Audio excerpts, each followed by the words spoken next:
It is interesting the one night, though, of this whole week that a raven has not flown into my house is tonight. Oh, yeah? The whole week. Into your house? Into my house. So how many times did this happen? Okay, here's the thing. Flying into my house is subjective. I didn't see it flying into my house. No one saw it flying into my house. Here's the thing. I leave for work every morning from my house at like 7 o'clock. Okay? It's like still usually dark out. I walk outside. I shut my door. That's the only entrance into my house. Every window's shut. It's been like that all winter. And for some reason, every day this week, a raven just has magically appeared in our house. And a raven? Specifically a raven. I mean, there aren't a lot of ravens around here. I know. I haven't even seen a raven, and I can't even remember how long. It's a big bird. The last time I've seen a raven was, I think, in Yellowstone National Park. I mean, I went all the way across the country to get that there. Right, which is so weird. I mean, my wife was supposed to hang out with his wife. They were supposed to go on a walk, and I got a text from her. She's like, there is a huge black bird in our house right now. And this has happened every day this week. I literally come home and I'm having to kick out a raven every day. Was that the first one? The first day when Kayla and Heather were supposed to? Yeah, and that was the first day that I had not even told Heather that, but I had started plugging it, like I had started making the connection of Odin and the Hatman. And it wasn't until today I had just been thinking about this week and how weird it kind of has been. And how every night this week, like just sleeping has been really weird. Like last night my wife was up because when I came home there was another raven.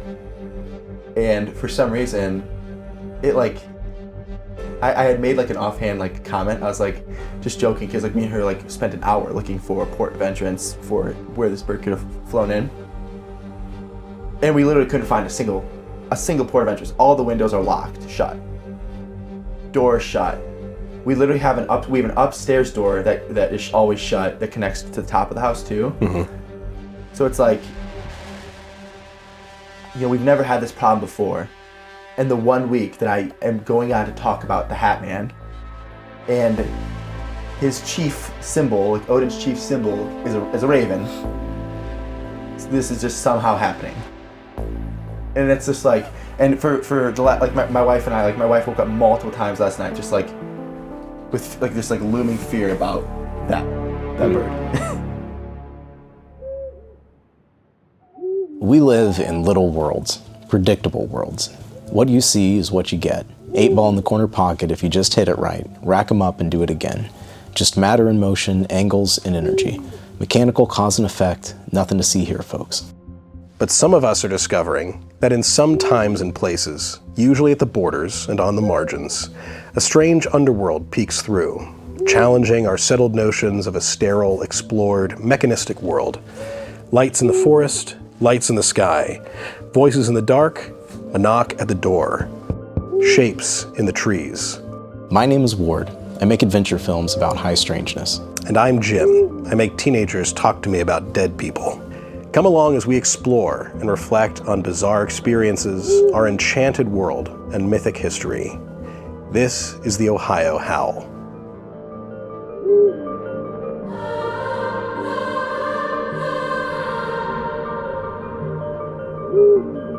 Welcome. This episode's title is something of an homage to Tony Merkel's clickbaity naming conventions. He knows he does it. Shout out to the confessionals. It now seems that as people are drawn into this orbit of strangeness surrounding the work we're engaged in, odd, synchronous events spread and interweave across lives. Our weird meets your weird, we say, as a way of explaining the pile of synchronicities we seem to be standing in, to the knees. Tonight, we bring you one such case, that of Eli Novak. The circumstances of Eli's entrance onto the stage of our lives, Jim and mine, are mostly irrelevant, as he's an example of one of those rare friendships that develop so instantly as to feel as though it perhaps has always, in some sense, existed. As though it were a long-forgotten heirloom, or piece of nostalgia, suddenly come across while going through a deceased loved one's belongings, waiting simply to be dusted off. A tale, then, of re-enchantment, a life entangled in strange happenings, avatars of the old gods, Men in Black, Stephen King, and Cadillacs. And like, it sounds ridiculous, it sounds weird, but it's like, I entered the house last night, and when I was there, it's just kind of that feeling you get when it's like, I don't know, like something just feels off. Like, you're like, it's a kind of similar feeling like you're being watched. Sure. Yep. And I walked in, I felt that. And so when my wife came down after I kicked it out, she was thankful I kicked it out. She was like, what? How is this thing getting in here? So we looked for an hour, and it just, that feeling continued, and I just was like, I made an offhand joke, but was kind of being serious. I was like, Native American legend, maybe didn't have to fly into the house if it's a skinwalker. and my wife was like, what's that? That's reassuring. But again, like, it stuck with her in such a way, like, it's almost as if she was already feeling weird, like, just off about this whole situation. And me tying it to any possible outside forces confirmed maybe a gut feeling she was already having about this whole thing. And it confirmed it to me as well. Like, I was up almost like, we've been sleep training our baby, putting her in her own room, but I was up tossing and turning, just like feeling super uneasy about it for some reason. It just wasn't making any sense to me. That like I had spent an hour looking for where this thing could have come in from, why I was feeling this, and it wasn't until I was driving home today from work, after thinking about it more, I typed in my phone. I was like, "Was Odin's symbol a raven? A raven?" And it was his chief symbol. Yeah. It was. I mean, there's literally today, I think, in Denmark and in Germany, like there's like emblems that like they have of Odin and in Northern Europe, and it's a black raven. What's interesting about the day that your wife told my wife about the bird thing. Yeah. And it was just a bird got into the house. Right. That was like, Kayla and I had talked about that for a second. And I don't think in the first text, Heather didn't specify what kind of bird it was. Right. And Kayla's like, should I, like, right, with a wink, like, should I ask her if it's an owl? Right. Because, I don't know if you've watched Dark Holler, but like that's been a recurring sort of synchronicity surrounding Lilith and the entity or the archetype of entity that we sort of concluded we were dealing with in that situation. And yeah, and then when I mentioned, I want to get to this. When I mentioned that to you on the phone earlier today, you said there was a story about an owl. Yeah, and so here's the weird thing too, right? That day my wife was supposed to hang with Kayla. I told my wife, I was like, okay, come on, like you had plans with Kayla, like just walk around we have like a 3 seasons room, walk around to the downstairs and walk around the house, open up every window, open up the front door. My wife said she stayed outside for over an hour trying to get this bird to leave, and it wouldn't. I come home, guess what? I open the door, bird comes shooting at my face. Out. Yeah. She had every window open, every door. There was this broom. I mean, she was trying to get this thing out of here, and it was almost as if like, which is why it felt so weird too. What bird does not fly out of an open window or an open door? Like, what was that just outside? That's a barred owl that lives right out there. Okay. Right. Fitting. And guess what? Right on cue. Yeah. Every night this week, I've been outside. I was outside with my wife for dinner.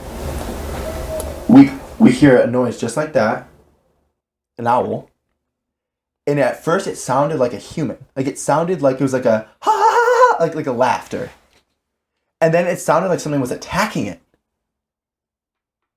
And then it was like for like 10. And we've lived in this property since we've gotten married. I have never once. I can't remember the last time I even heard an owl. This week, every night I've heard an owl. Every night. And then you have this raven thing. So it's like, at what point does coincidence just... when is that off the table? And then why is it tonight the raven was not there? I didn't do anything different. Yeah. The morning liturgy that I have is the exact same. Every morning. Didn't do a single thing different. I didn't open any door, didn't shut any door that I wouldn't have. I didn't open any windows, nothing. So it was 3 days, right? Yeah. Monday, Tuesday, yeah. So I've been doing like all the pre-production stuff and thinking a lot about how to, on this next documentary, we're going to Bray Road and talking about the Bray Road Beast. There's a property up there that's got a bunch of really weird stuff going on connected with that. And I've been praying and thinking about this one in a really pointed way, not a forced way at all, but in a really pointed way with like 3 different lines of stuff that have come out of those stories is pointing at the Nephilim narrative. So there's like a 6-fingered handprint. There are animal mutilation cases on the property and some other stuff too. But in the original book written by Linda Godfrey, there's a story of a gentleman in 1936 named Mark Shackelford who worked at St. Coletta's School for Exceptional Children. And came out, there was a mound, a burial mound on the site. And Wisconsin is a site of a lot of burial mounds where there are many, many news reports of giant remains being found in these mounds. Right. So anyway, this guy comes out in 1936. He's like the groundskeeper, I think, at St. Coletta's. And this creature is digging in the mound at St. Coletta's. And he like yells, doesn't know what it is. It runs off and comes back the next night and it's there again digging in the mound. And he yells to get it to run off. And this time it stands up on 2 legs and turns and looks at him and says what he interprets as Gadara, which is the name of, in 2 of the 3 Gospels that have the account of the demoniac who's possessed by Legion. Wow. That's the region. In the 3rd, I think Matthew has a different location, but it's close. And both of the locations that are given in the Gospels, Gadara and I think Gerasa, both of them are in the field of like dolmens that house the remains of the Nephilim, the remains of the hallowed dead in that region who are, the culture heroes, which are related to the idea of, men of renown, Nephilim. So, anyway, there's like multiple things pointing at this. And so I think on this one, there's an opportunity to sort of introduce the gospel in a more explicit way than we have in the past ones. Right. And so I've been praying about how to do that and use it like that iron cross that we made is part of that. Mm-hmm. But anyway, the point about that is to say the last, like, probably since Monday, Kayla's been, like, up a lot, not sleeping. I've been, like, for some reason when I go to bed, my mind is, like, racing on that subject, like, over and over. So, yeah, I don't know. It's just weird. Yeah. It's really weird. Yeah, that's kind of one of the themes that before I was a Christian, that kind of was largely at play, and even unfortunately didn't go away immediately when I became a Christian, was just kind of that whole mindset of these things that are happening to me are quite frankly unexplainable. And but they are happening to me. And whenever I seem to push them aside, it intensifies. When I put my mind to it and try to expose it, it intensifies. But try to tell someone that. because it's hard to like, you can't just, I guess in some ways you can, but you can't just say, hey, this happened to me, and just expect them to be like, oh, 100%, right. Sure. If they don't share that same worldview, or if they haven't had those kinds of experiences. And so I think it's interesting that even like, you know, for many years, I felt like when I had these Hatman encounters, I felt like one of the chief ways that I was kind of held captive by that whole encounter, all those encounters, was I had this like fear of not saying anything, because if I did, then I would be looked and portrayed as this like crazy person. That was a lie. That'd be portrayed as this crazy person, whatever. And so it is interesting now that like here we are, we're talking about the same subject matter, and within that period of time, the period of time that I dedicated to opening my computer, putting words in a document about this subject matter, these things intensify. It's this week where I haven't even seen a raven in how long, flies into my house every day that I'm researching this topic, that I'm remembering these memories, and that I'm feeling more and more confident that this is something that should be talked about, and that my experiences are something that shouldn't be hidden. Yeah. These shouldn't be thought of as fringe. Because the reality is it probably happens to us on a scale that we're not even aware of. It does happen to us on a scale that we quite frankly aren't aware of.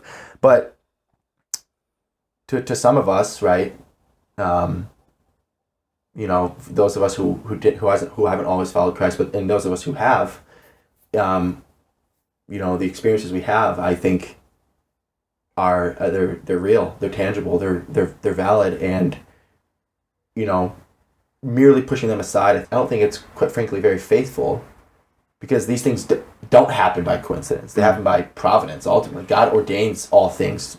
Yep. And God ordained that this would happen. Yeah.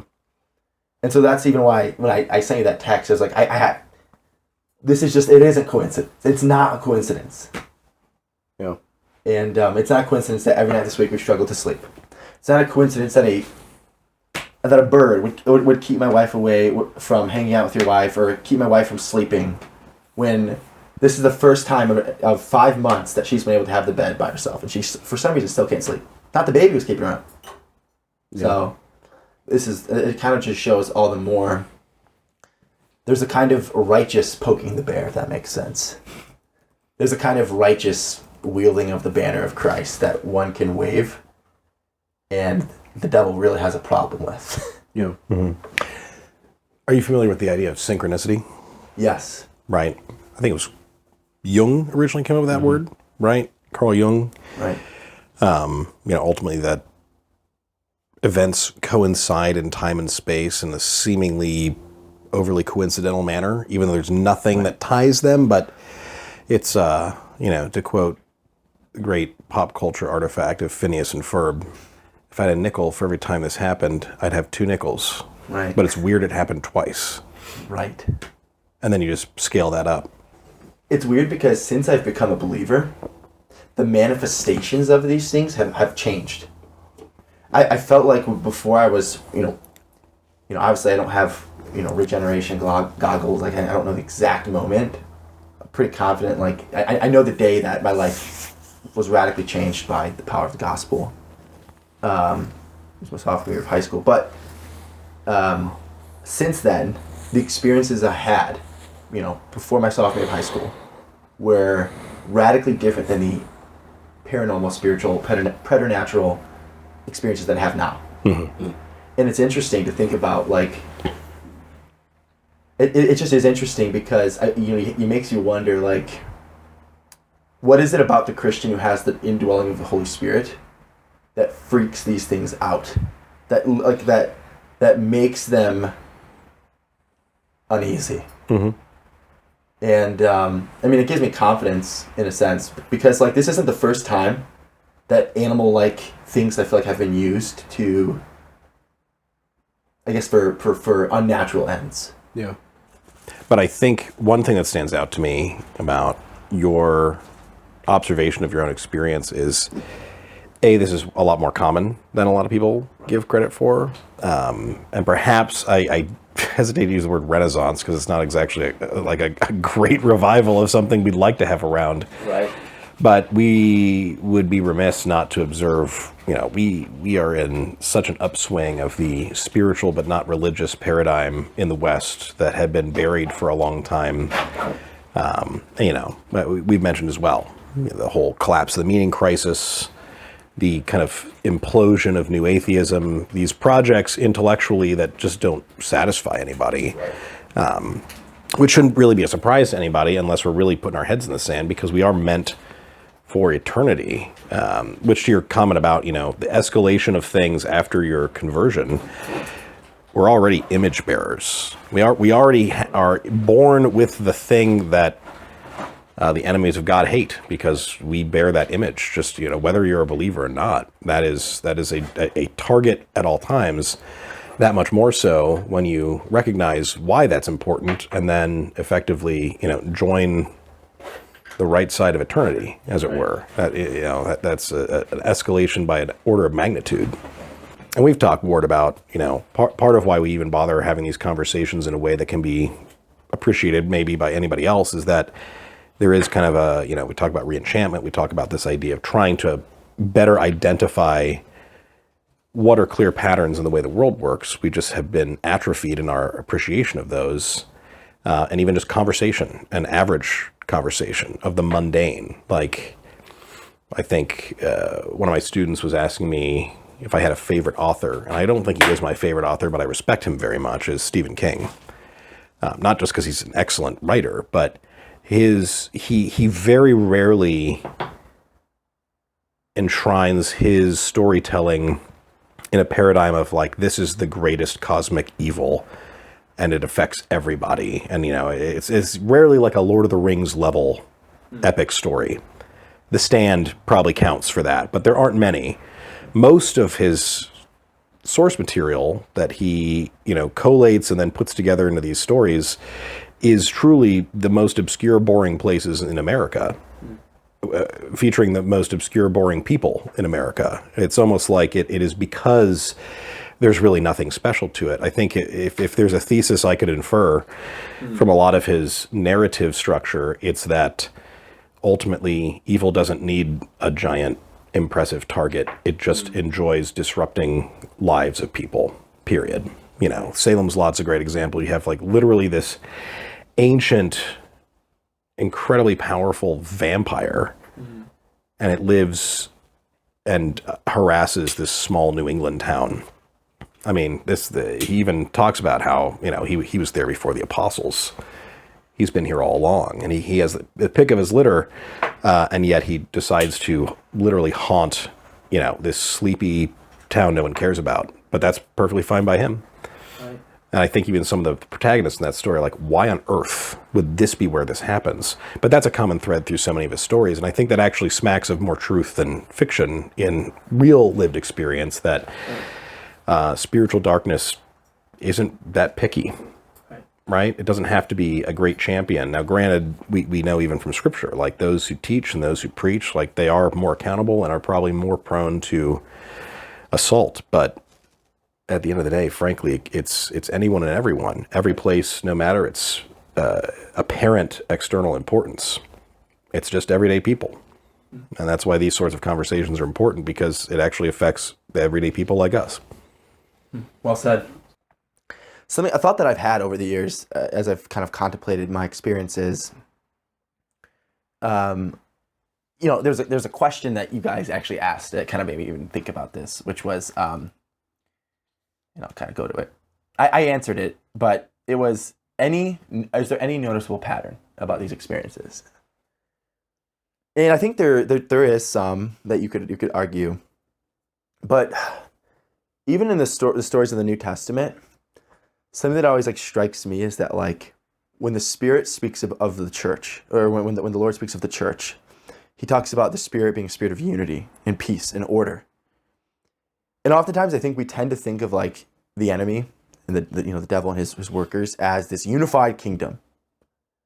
But it's actually, the more that I think that I've read the Bible, and the more that I've just thought about it, it seems more likely to me that all of these demonic powers are all out for their own preservation. Yeah. They're all out for their own kingdom. And they might come to agreements at certain points, right? They all know that, like, intellectually speaking, that God is God. But they all, they're all out they're out building and trying to seek their own pleasure and their own preservation, their own kingdom. And in many of these experiences, I feel like, other than, like you were saying, if it didn't, like, other than it happening twice, there really isn't no rhyme of reason for any of this. Mm-hmm. Yet it happens. Yeah. It's how you describe it, it's like a cosmic turf war. Right. And it's unordered. It makes no sense. It's confusing, especially if for those who have these experiences and don't know Christ. I mean, you think about these types of experiences, how they affect people who don't know Christ. Usually the people you'll talk to, it's like, I had this experience when I was a kid. I looked into it more, and it was like it became a drug almost to them. Yeah, sure, absolutely. It's disordering to the core of what they know the world to be. It just makes no sense. It's chaotic. Mm-hmm. And it drives them to become that. It makes them a person of chaos and disorder and all these types of things. So I don't know, I just thought that was an interesting point as I was thinking about that whole concept of pattern with these type of phenomenon, I guess. Yeah, I mean, what is discord but everything's arbitrary? Right.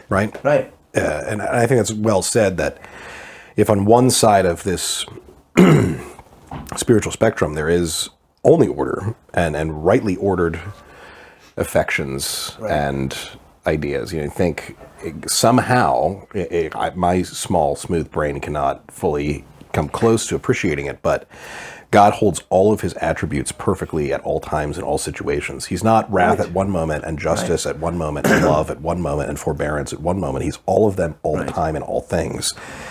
And we cannot even fathom that, let alone attempt to hold those things together ourselves. That's why, thank the Lord for regeneration and salvation and sanctification, that we become more like Christ. But we do a very poor job at it, regardless of the Spirit's help, which is incredible. But, we're still tied to this corrupted mortal coil. And as a result, the best we can do, even with grace, is still much closer to disorder, because that's our natural state. Right. Yeah, very true. Yeah, it's interesting to look at the the mythologies of the pantheon. The lesser gods are always at each other's throats. Totally. I was thinking of Mesopotamia as soon as you brought that up. I mean, long before and all during and after Abrahamic, intervention in Canaan, in the Levant, all those empires killed each other, and it was the name of their gods. Right. You got the Phoenicians, and the Sea Peoples harassing Egypt, and they're worshiping Dagon or Molech. Right. And then you have the Egyptian pantheon that ironically does try and maintain a sense of order, but then they're at each other's throats as well internally. So, there's still a fight for supremacy at all times. Right. And I think the bottom line is we shouldn't be surprised by that. Mm-hmm. It's like the ontological fact of darkness is that there's no light to shine on anything. So, they're bumping into each other, stumbling through the shadow. So, tell us some of the experiences that you've had growing up. Yeah. So to kind of preface this, I'm going to share these experiences, but I love the question why I would want to come onto the podcast. Mm-hmm.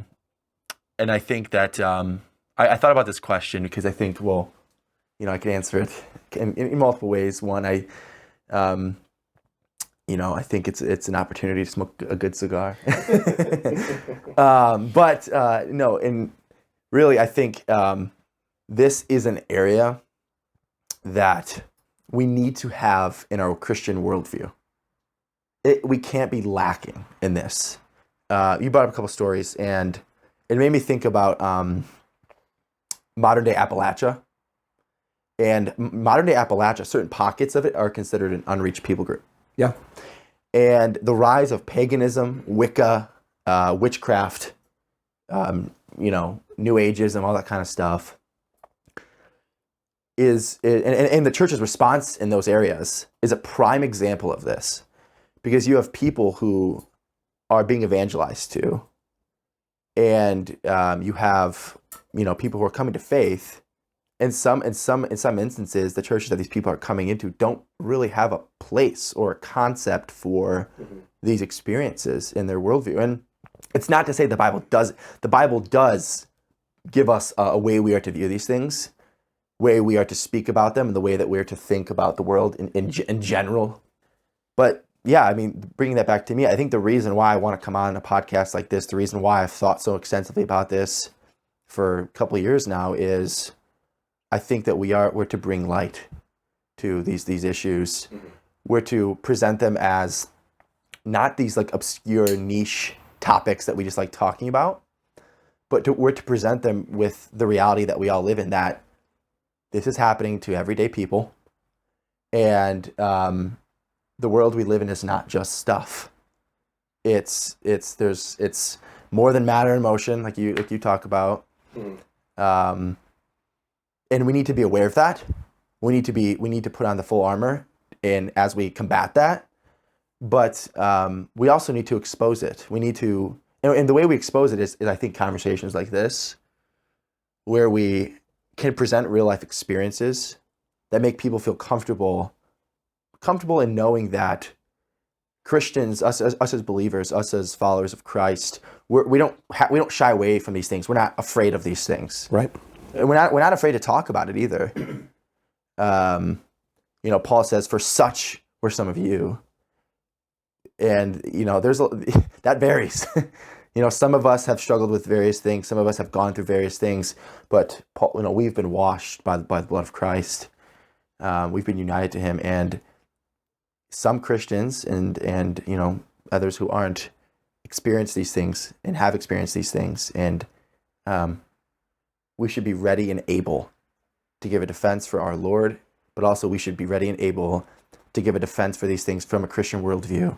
And we should be able to discuss these things intelligently with each other in a way that pleases God, but also exposes the evil and disorder of a fallen world. So, yeah, all to say, I think that kind of is honestly my heart in wanting to talk about these things. Despite even the weird things happening this week, I think it more and more so confirms to me that these things need to be talked about. It's like I was saying before, it's poking the bear righteously. Yeah, you take fire when you're over the target. Right. As a way I've thought of it before. I think like another important function, or one of the reasons that particularly in this time, like there might be, the pendulum may swing between, hyper awareness of spiritual reality to the pendulum might swing, but I think we're coming out of materialism, coming out of the hangover of that meaning crisis. And even as Christians, recovering a supernatural view of the world, I think that it's similar to lots of sin, and a lot of times the sort of spiritual oppression or demonic activity or whatever you want to classify these bizarre experiences that don't fit in the neat materialist categories. A lot of times they, like sin, thrive in making the victim feel isolated and worthless. And so I think, if for no other reason than normalizing admitting the experience, it's good to have the conversation so that other people, hopefully over time, eventually feel that they can, drag those things out into the light. I mean, that's what you do with a besetting sin as well. So right, yeah.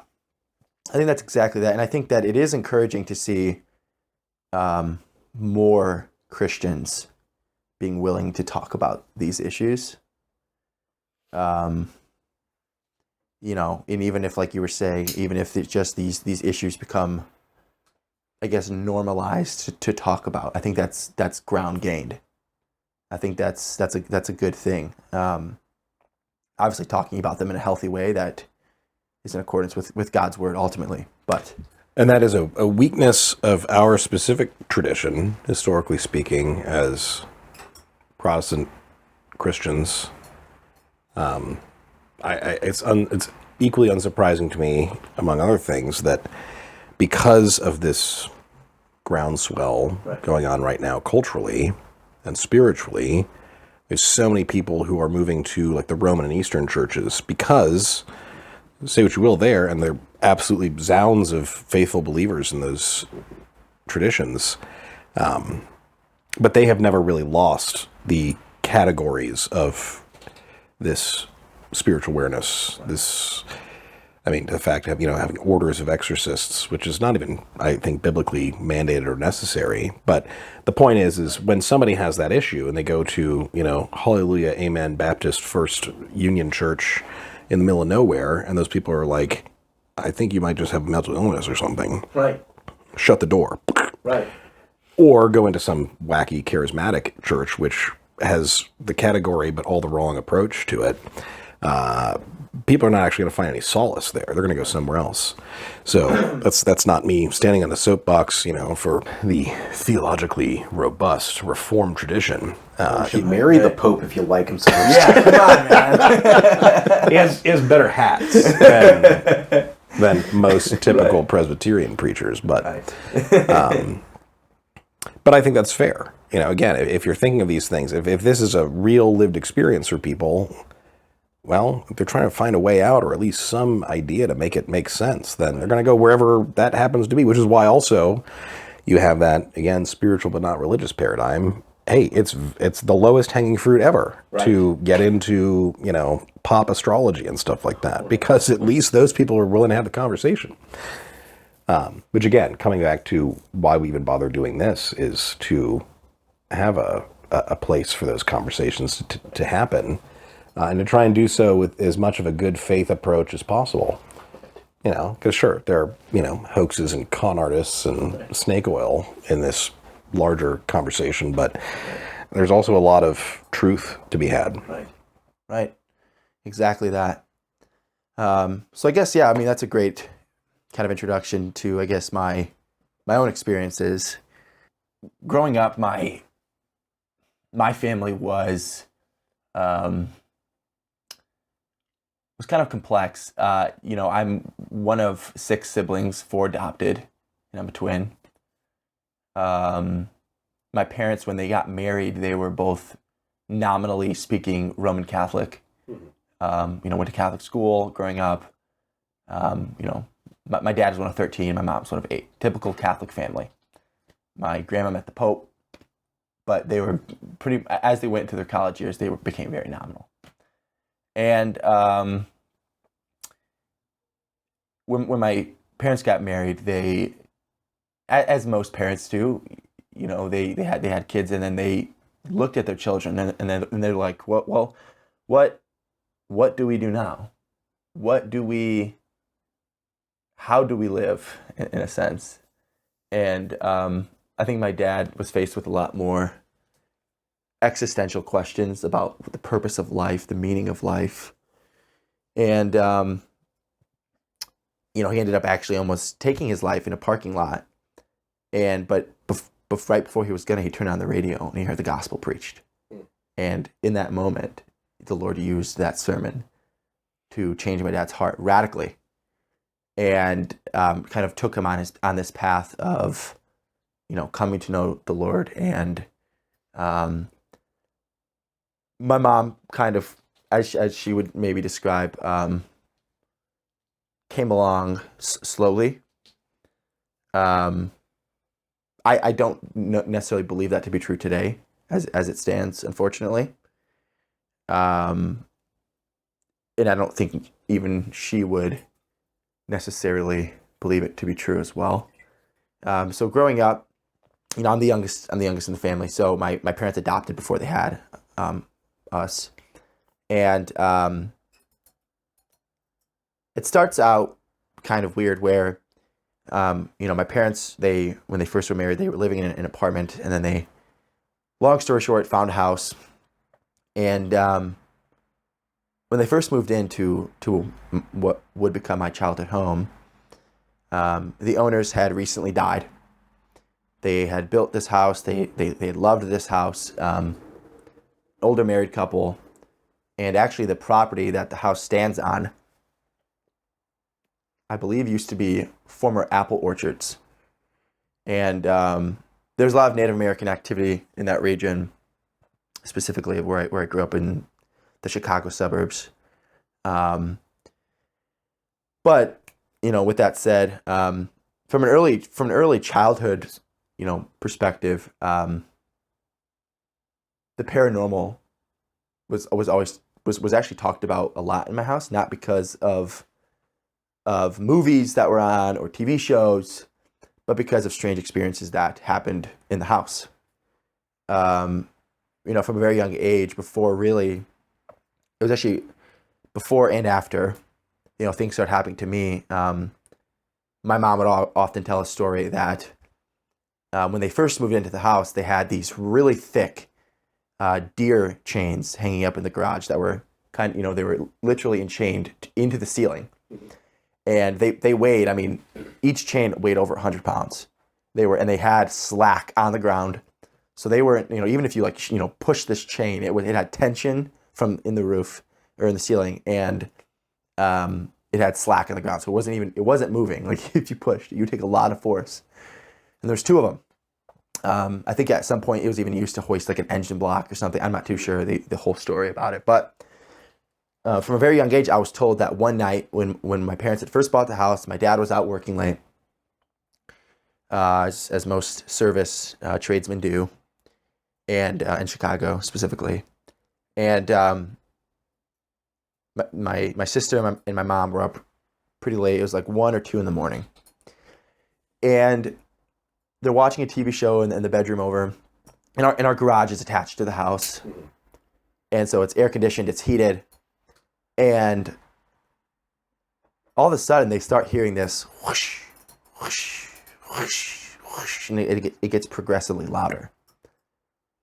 And it gets so obnoxious that my mom literally, she mutes the TV. And she's like, "What is that noise?" we need to go see what's going on. So my sister and my mom, they walk out into the garage, and they see these super heavy chains coming down to a stop after swaying. And it kind of freaked them out.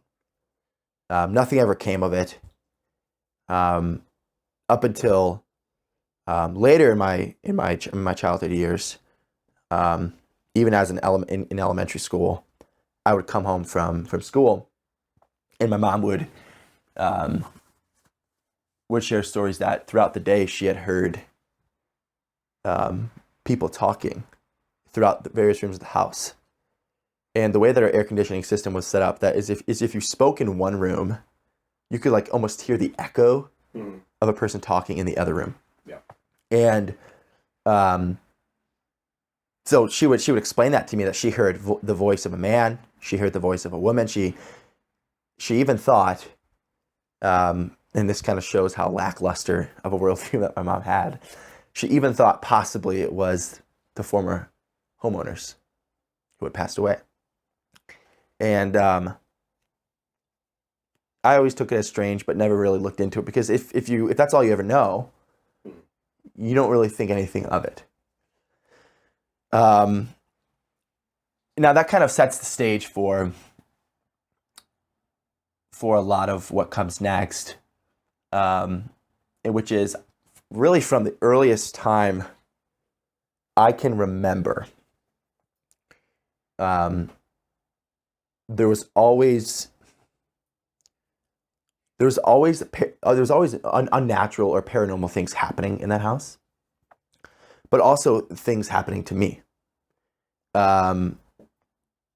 And they only really started to pick up when I was about 7 years old, which is sort of around the time that this entity, often described as the Hatman, started really appearing. It started off as simple as I would be going into my bedroom and I would be pulling out my drawer to, put my clothes away or to even take out a t-shirt, whatever. Being with lots of siblings, you have chores, lots of chores. And so, you learn to do that at a young age. And so even at 7 years old, I remember putting clothes away and feeling this overwhelming, almost fear that I'm being watched. I would look over my shoulder and, blink twice, and I would see a man in a trench coat and a black hat standing in the corner of my room, just silently watching me. This would be in broad daylight. It would be, in the afternoon, in the evening, the morning, whenever. It'd be in the middle of the night. I'd be sleeping. I'd be awoken by this. But this happened, all throughout my childhood. Did it always look the same? Always. Did it look, as material as anything else, just like a guy? Sort of formless. Sort of just you could see the form of the coat and the buttons of the coat. The coat had buttons also, which is interesting. And the hat, I remember what the hat looked like. It had almost like a, I don't know what proper hat terminology, but it had like a sash around the hat. A hat band, yeah. Yeah, exactly. And every time I saw it, I could almost feel his presence before I would even visibly see him. And so yeah, that happened for years upon years, and it progressed to where, for many times, I started to try to talk to this entity, basically telling it to get out, to leave me alone, which is interesting because no one had to tell me this thing was evil. I had never seen, at this point in my life, I don't even think I'd ever seen a horror movie. Mm-hmm. But I felt something in my own heart that this thing was evil and it hated me. But for some reason it wanted to observe me, to watch me. And it also was interesting because I think one of the reasons why I'm so passionate about these conversations is it almost was like my fuel, my fear fueled this being. And the isolation that I experienced was further fuel. And so it actually came to a point though where, again, shows the lackluster worldview of unfortunately my mom. It came to the point where I was actually put in secular counseling for years, for almost 5 years. And it was sort of rubbed off as, it's a big imagination, and he's young and whatever. It was always some excuse. It was never actually dealt with, and quite frankly, it shows that this counselor had no ability to even fathom that this could be true. Right. And it was interesting because I literally grew to hate meeting with her. And because it was like, I just thought that she was I honestly grew to think that she was clueless. Mm-hmm. And I didn't have the most amazing understanding of the gospel at the time. I really didn't have a whole angelology, demonology. But I knew that this woman was clueless and that what this thing was hated me and it was evil. And it was real.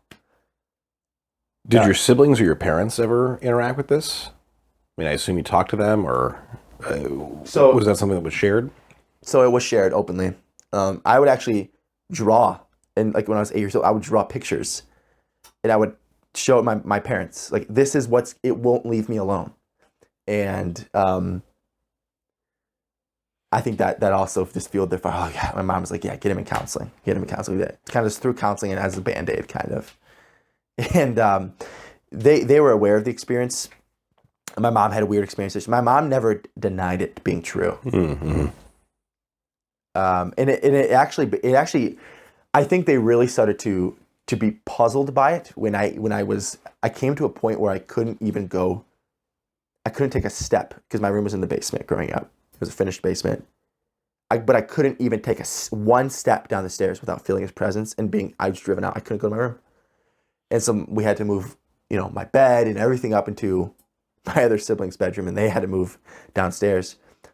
And so this is a counterfactual question. It was hard to answer, but knowing your personality as far as as far as a person can know themselves, if you hadn't become Christian at some point,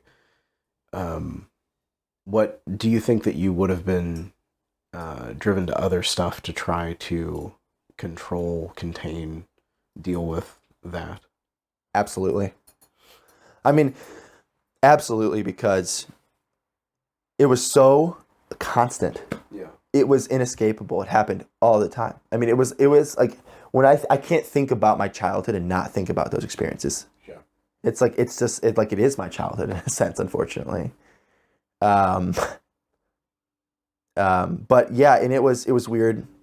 Other things would happen, like, as I grew older, I started going to youth group, and my dad was like a volunteer at our youth group, and he would drive us all, and he would volunteer, and it became such an interesting point for me because we would be gone from the house for, gosh, I don't know, like 3 hours. My mom would stay home alone, and I remember we would come home and she would be super upset with us, but the second we walked in the door. And I would just bluntly ask her, like, why are you mad at me? Like, I could just tell she was upset. And she would tell me, I had been calling your name for the last 3 hours. I heard you laughing. I heard you talking. And I knew you could hear me. I came to the top of the stairwell and I yelled your name about 100 times. I was about to come down there because I heard you talking, even when I was at the top of the stairwell, and I heard you laughing, and you didn't come. And my dad had to step in multiple times, like, we've been gone for almost 4 hours, 3 hours. I don't know what you're talking about. When confronted with that, what did she say or do?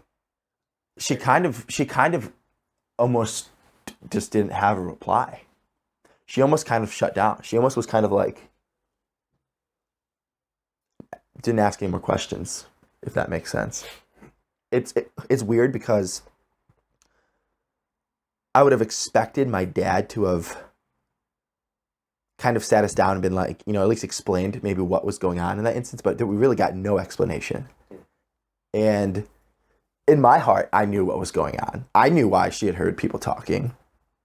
I didn't really need an explanation at this point because I had come to terms with it in a sense. By the time I was in youth group, from the time I was 7, and then, by the time I got to youth group, I had come to terms with it, and I actually moved back downstairs because my siblings were like, I want my bedroom back. So I was like, fine, accept it. Was this like Catholic youth group? No, it was just like run-of-the-mill Baptist youth group. Oh, because your dad. Right, because my dad. And, maybe, my mom had some also weird experiences where, and it's weird because I would never get much out of my mom. But for some reason, she was a barber. And for some reason, every time she would cut my hair, she would open up a little bit. And she one time told me this story that my dad, when he had just converted to Christianity, she would say, had the pastor over one night. And they basically tried to evangelize to my mom, because she basically was just Roman Catholic to please her dad, who was on his deathbed. And she resisted the whole time, fought against it, ended up sleeping on the couch. I'm not even sleeping with you. She says, but she would always look at me like very sternly when she would share this part of the story. And she would say, Eli, that night on that couch, I had a dream. And I was climbing up a ladder. And when I was climbing up this ladder, something grabbed my ankle. And I looked back down at what was grabbing me. And it was the devil himself. And she always looked at me so seriously when she would tell me the story. And quite frankly, it made me feel uncomfortable because I had no response for her. I didn't know what to tell her. And in some sense, I almost wanted to find protection in her from what I was experiencing, but she would share these stories that she had, and that specific one where it just made me feel uncomfortable. It was like, well, I don't know what to do about this. Mm-hmm. But she believed that to be true. And I think she'll die with that. She'll never give that up. Which I'd imagine has to be that much more confounding because she isn't working with categories that make it make sense. Right. It's that much more bewildering. Right. As we said, right? It's only going to throw you more off kilter because there's no way to reconcile it. But in any case like that, you know it happened. Right. You know it's real.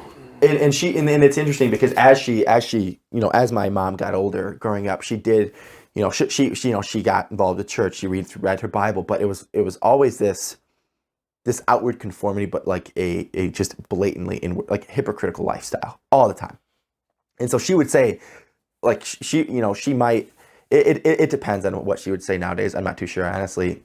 It's kind of a strained relationship, but she might not even claim Christ. But if she did, she would.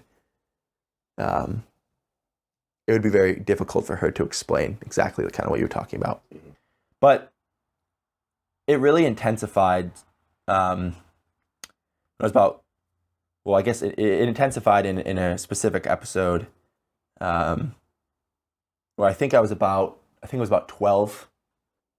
Basically, me and my twin brother had come to this agreement that when anything demonic or paranormal would happen, that I could wake him up and tell him to be there with me in it. And it was a great idea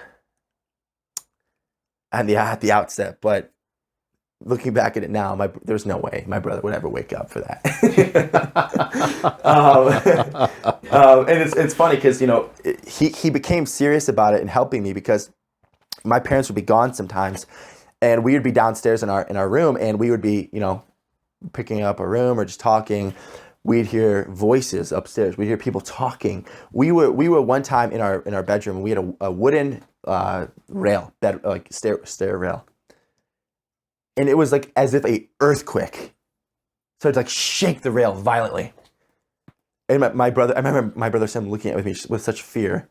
And I was like, in that moment, I really wasn't of much help. It was more so like, I told you so. Mm-hmm. I told you. And it was hard for him to kind of fathom why it was so intense for me and why it wasn't so intense for him. So he would experience some of it. Oh, with me a lot. But it wouldn't like personally, it wouldn't, the manifestation of the Hatman wouldn't necessarily happen to him, but he would hear things. He would be there with me and like, what is going on? Why are there footsteps upstairs? Why are there voices? Why are there, why is this, the handle shaking? What's going on? It was strange, but it intensified, like I said, when I was 12 years old. And picture with me a kind of a rectangular bedroom, if you will. The basement's finished, tile floor, kind of cinder block walls, but with drywall kind of at the top, maybe three feet. The way our bedroom was kind of positioned, where it was kind of where my bed was at the very end of the rectangle. Mm-hmm. And when you'd walk into the room, on the left, my bed would be right there against the wall. And towards the right of the parallel wall, my brother's bed was right there. And as you walk down, you go to the far right, there's a bathroom. And it intensified one night where I was sleeping, and it was probably 2:33 in the morning. And all of a sudden, and I'm facing the wall.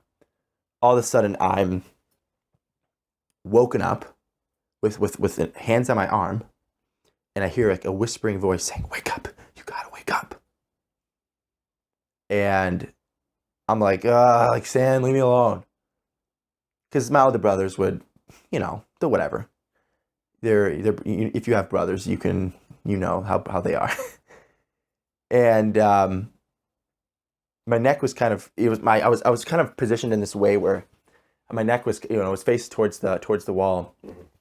Anyways, as this happens, I close my eyes and I kind of shrug it off, like leave me alone. And it happens again. I feel the freezing cold hands of someone on my arm, and I hear a voice. "Wake up, you have to wake up. Wake up, you have to come with me." And now my eyes are wide open, and I'm just staring at the brick wall. And I'm just like, what's going on? It's dark in my room. My lights are not on. And I kind of just sit in almost like just frozen for like 5 seconds. I'm just like, what could this be? And so then I kind of am like, okay, well, this isn't adding up. So I kind of turn over, and my neck is in this weird cringed position, very painful. I turn over to kind of see kind of what's going on. And in doing that, here is this elderly woman looking with a white nightgown, and she is standing at my bedside, and she is looking directly in my eyes, and sort of with this concern for me, sort of as if like whatever she had to tell me was urgent. And I'm frozen at this point. Her hands are cold to the touch. I have goosebumps. I'm in utter terror. I am terrified of what's going on. I adjust my eyes to kind of look over to see my brother, see if this is really happening. He's in his bed sleeping. And I'm just frozen with fear, but I manage to lift my eyes up and look at her again. And I start to kind of make out some of her features. She's, probably around 5 foot. She has this kind of whitish, grayish, curly, or kind of just typical hair for an old lady. Mm-hmm. Seemingly Caucasian. And in doing this, she puts her hands on my arm again. She looks at me and she says, "Wake up, you have to come with me." And this continues for probably 10 minutes straight. I'm frozen. My neck is in this weird position. But I feel my body like going numb. I'm looking down my room too, kind of like past her. And I also see that we had this emergency like floodlight, and there was this red little light that kind of, showed it. It was actually hooked up to electricity, and it would kind of just beam gently on the tile. And my eyes are adjusted. I'm seeing this light, and I'm like almost like verifying that this is like real. And so she continues to try to wake me up. She keeps it on, like, "You have to come with me," like just as urgent as possible. And I'll never forget her touch, quite frankly. It was just freezing. It was, and it was terrifying. But it culminates to this point where whatever this being is kind of starts to stop. Takes her hands off me. She kind of just looks me in the eyes. She kind of looks over her shoulder towards the bathroom. Does a quick kind of a quick glance, and then slows back on me. Does that about 3 times. And then she slowly starts to turn towards the end of the room, towards the bathroom. And she just stands there. And then she takes one last glance in my eyes. Because I'm not coming with her. And she starts to slowly walk to the end of my room, and I'm hearing her feet smack against the cold tile. Like, just I hear them dragging. And she makes it down the room, and she kind of like with hunched shoulders kind of walks into the bathroom, and the door from our bathroom goes shuts, and I hear the light switch go flicks on. And now I fixed my neck. I see this happening. I see the light beaming through under the bathroom door. Door shut. And then I hear a man's voice. And the man says, "What?" Anger. Like, just anger and fury. And I start to hear them to argue. And I couldn't really make out what they were saying because the door was shut. But I knew that for whatever reason, that this being that sounded like a man was angry at her because I didn't come with her. And so this goes on for probably another 5 minutes of just arguing. And I'm frozen still, but I adjusted my neck. I'm seeing this. I see the light protruding underneath the bathroom door into my room. I'm hearing the arguing. I'm actually like, I'm not even concerned really with what they're saying, because I'm like, how is this happening? What's happening? But at the same time, there's kind of like two thoughts that are kind of going through my mind. That one is whoever is arguing with her right now, like that, whatever that is, that's the being that's been watching me for a long time. And the second thing that's kind of going through my mind is she, whatever purpose she had, it was to bring me to him. And I was in a very much awake state. And so, anyways, this goes on for 5 minutes. So I'm witnessing all this. And pretty much the bathroom door, it swings back open, and it's dead silent. And I hear the light switch go back off. And I'm just laying there. And probably in a minute, just a full minute passes, where I feel like I'm able to move my body now again. And I jump up out of bed and I run to Sam. I'm like, Sam, you have to wake up. He's like, oh, leave me alone. Whatever. Won't wake up with me. And my parents had actually just gotten to an argument like a week and a half prior. I thought about a week and a half, somewhere around there. And so my mom had actually brought down an air mattress, in our bedroom at the end of the room to kind of like lay in it when she was like, I'm not sleeping with my dad. And but that was resolved now. She was back up in her room, and the air mattress was still there. But I wanted to sleep in the air mattress so that if anything happened, I wouldn't even have to see it. And so I turned on the TV, and ironically, there's this 90s show called Hey Arnold. Oh, yeah. And the ghost train episode comes on. And I am just so annoyed. But I fall back asleep somehow. And the next day, the first thing is I run upstairs and tell my mom. She asks, "Do you want to stay home from school? You can stay home from school." And I'm like, "I need to get the heck out of here. No, I'm going to school." And the next day at school is really weird. I feel like I just came off like the biggest adrenaline crash of my life.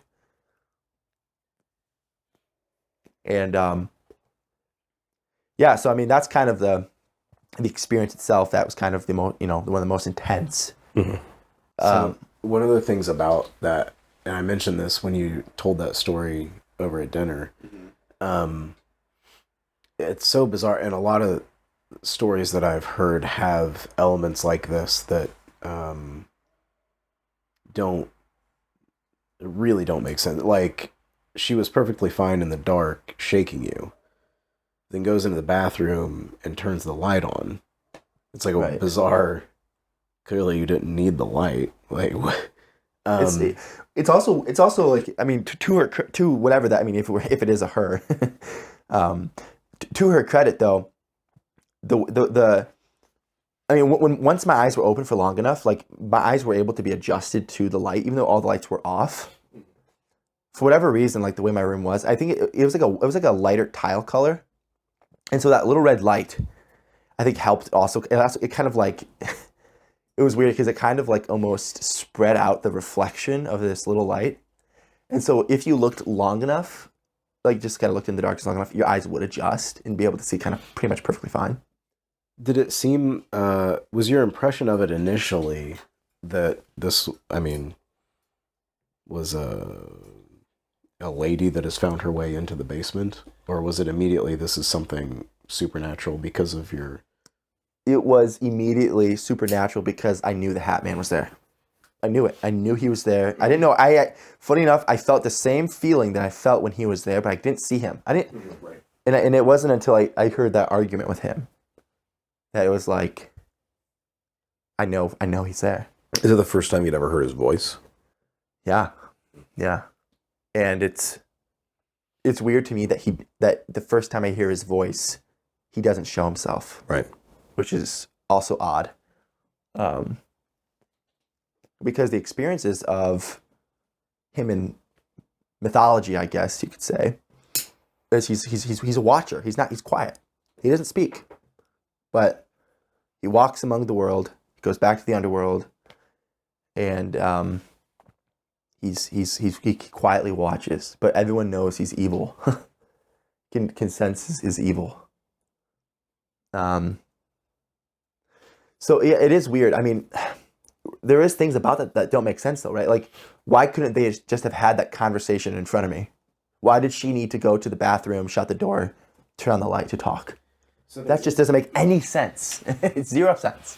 One of the things that I've heard in many of the stories, I'm friends with Tony Merkel of the Confessionals. Right. So tons and tons of stories, like I don't know how many. And but one of the things that is he's picked up and identified as a pattern is sometimes in dreams, sometimes in sort of that liminal in-between state, episodes where, I can't remember the name of the lady who spoke about this pattern, but she's written a book about it, about sleep paralysis events and things like that, where there's an element of a bargain or an offer that is made, and it's usually some like sort of nonsense kind of thing. And that actually is a weird parallel through abduction experiences, and even if you read like Passport to Magonia and some of Vallet's stuff, and going all the way back to like Fae abduction encounters, there's this element of like get you to do something to consent to some other thing that then turns into a deception. So that's one of the things that occurred to me when you told that story. It is interesting because even though I don't really think I started walking in faith with Christ till I was about a sophomore in high school, I guess in some sense I didn't really start taking seriously my walk with Christ until that moment in high school, that Mother's Day weekend of my sophomore year. But before then, I think that I still possessed. I think it's potential. I think it's possible that I possessed faith, because I remember I was in Sunday school and I had heard them recite this verse, like, "Do not be anxious about anything, but with prayer and supplication, let your requests be made known to the Lord." And goes on. And I remember hearing that verse for the first time, and just instantly thinking, I will go home and I will write this on my pillowcase. Because I knew that like I needed something to combat this. Mm-hmm. And so all throughout my childhood it was on my pillowcase. I wrote that. And but you're exactly right. It's because in that moment I think that there was an ask for consent for me to come with. Mm-hmm. And I knew enough to say no, to not even say no, but to not even answer, to give no response. But I mean, you can argue also, like, I was terrified. So like to open even my throat to speak would have been very hard. But I had done that in the past with the Hatman. It had been hard to speak when he was there. And I felt like you were being choked up. But like I had pushed through that in the past to speak to him. And you know, I know that if I wanted to have, I could have. But I didn't for whatever reason in that moment. Because I knew for some reason the evil that was at play. So yeah, and I mean, it makes you wonder what, you know, I mean, we don't have answers to this, but what would have happened if I would have consented? What would have happened if I would have went? I mean, it's so real because it happened to me. Mm-hmm. And so your mind wants to wander, like what would have happened to me? Because it's like in all those abduction accounts, in all those accounts of that kind of that consent, even in like the Fae accounts in like Europe, this is like a prime example of what happens when these people go missing. These people will like they'll consent, they'll go with, they'll let them in, you know, they'll let even these things into their house. Oh, and then Jim Bob is gone, never found again. And it's like, or Jim Bob wakes up 20 days later, 1,000 miles across the continent or whatever, you know, it's just, there's so many stories like that. You know? Fairies, man. Right. Fairies. Can't trust them. But it's like, it does make you wonder, like, and what really was I dealing with that night? Sure. Yeah. And probably wasn't your bathroom on the other side of that door at that point. And it's weird. And I know this is jumping ahead actually, but when I went to Bible college, I was home for Christmas break, and I brought my now wife to my house. She was, you know, lived in a different state, and you know, she was staying with us for the holidays in my parents' spare bedroom. But she brought her bags. You know, I helped bring her bags in and bring them into my. You know, she was going to keep them in my room because our upstairs was hectic around Christmas time. We had a Christmas tree in every room. My mom is 100% German, so you have like Christmas is just you go all out for. And we were downstairs talking though, and it was funny because I knew my wife was a keeper when crazy things would happen when she was with me, and she still liked me. She still kept me around. But one time we were down there talking, and it was the most bizarre thing in the world. Where I'm you know, she putting her bags down. I'm kind of explaining her, like, cause she had never even seen my childhood room before, and I was kind of just explaining whatever silly things that were around my room. And you know, the bathroom door is open, and all the lights are on. We're just standing in my room, talking, and all of a sudden, this picture frame that's hanging on the wall. Nailed into the wall. That's been there since my parents remodeled the whole basement. Comes flying off the wall and lands perfectly in the toilet. And Heather and I see this happen. And we're like, what just happened? And she asked me more, like, what is happening? And I kind of was like, yeah, well, that's why I'm sleeping down here and you're not. Because, you know, so many things happened in that room. But, yeah, I mean, again, it's like that bathroom, that room, again, like just these types of events, these types of things continue to occur. Is that the first instance that you can recall of an invitation of some sort? That's a good question. The sad thing about this all, honestly, is when you are made to feel like you're in isolation, your mind does this thing called erase, which is, if I can't make any human connection, like if I can't share these experiences and receive some type of reciprocal connection, like in a validation, then your mind will just erase that experience completely. I mean, I think we all have experiences of embarrassment that we can't, like, if one of our childhood friends could bring up, but we don't have in our minds the cognitively right now. Yeah, I get that. It's because we erased it. And that's how, unfortunately, some of these experiences were for me. They happened every day.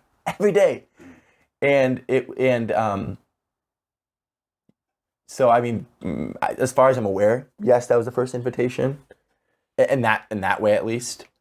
But that's not to say, I could be forgetting, because it's one of those things when you're a kid, it's all you know, and you're not receiving any, I guess, real help or connection or counsel. You're just kind of being told, okay, let's get you in counseling. Was there any change in the phenomena that you perceived after that?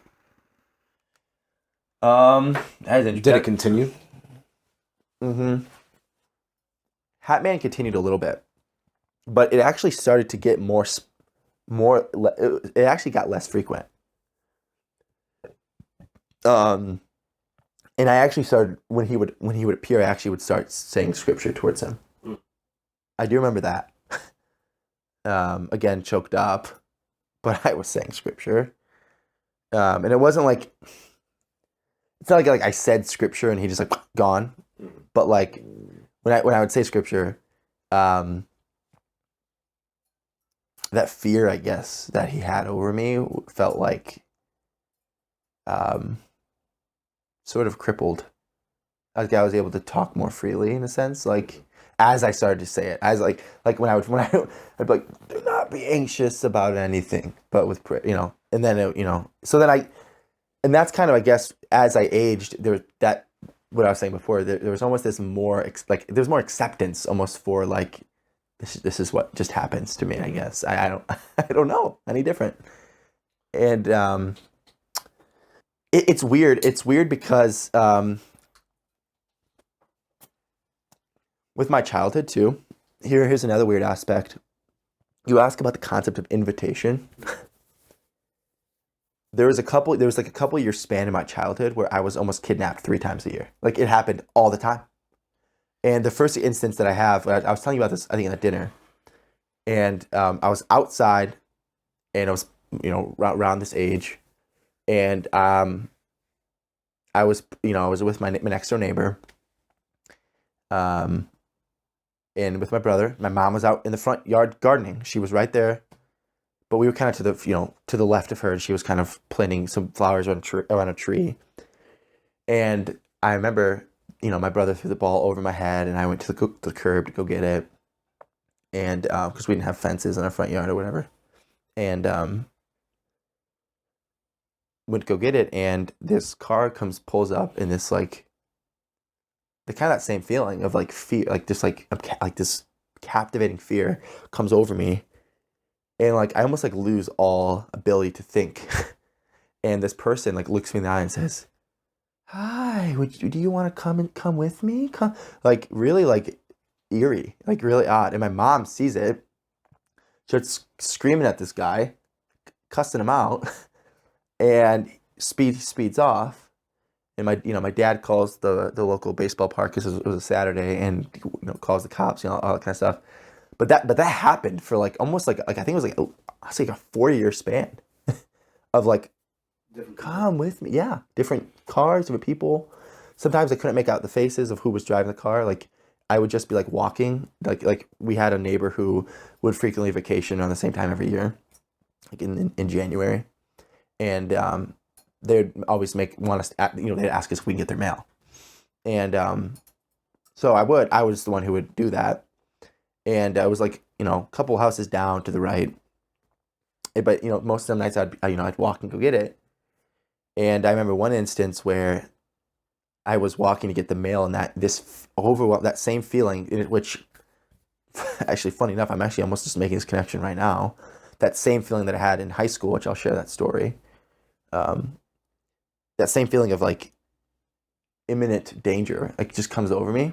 This is not the same feeling as the Hatman's presence. Sort of. It is similar, but it's not like debilitating. Yeah. Mm-hmm. Does this happen to your siblings as well? The kidnapping attempts? No. Nope.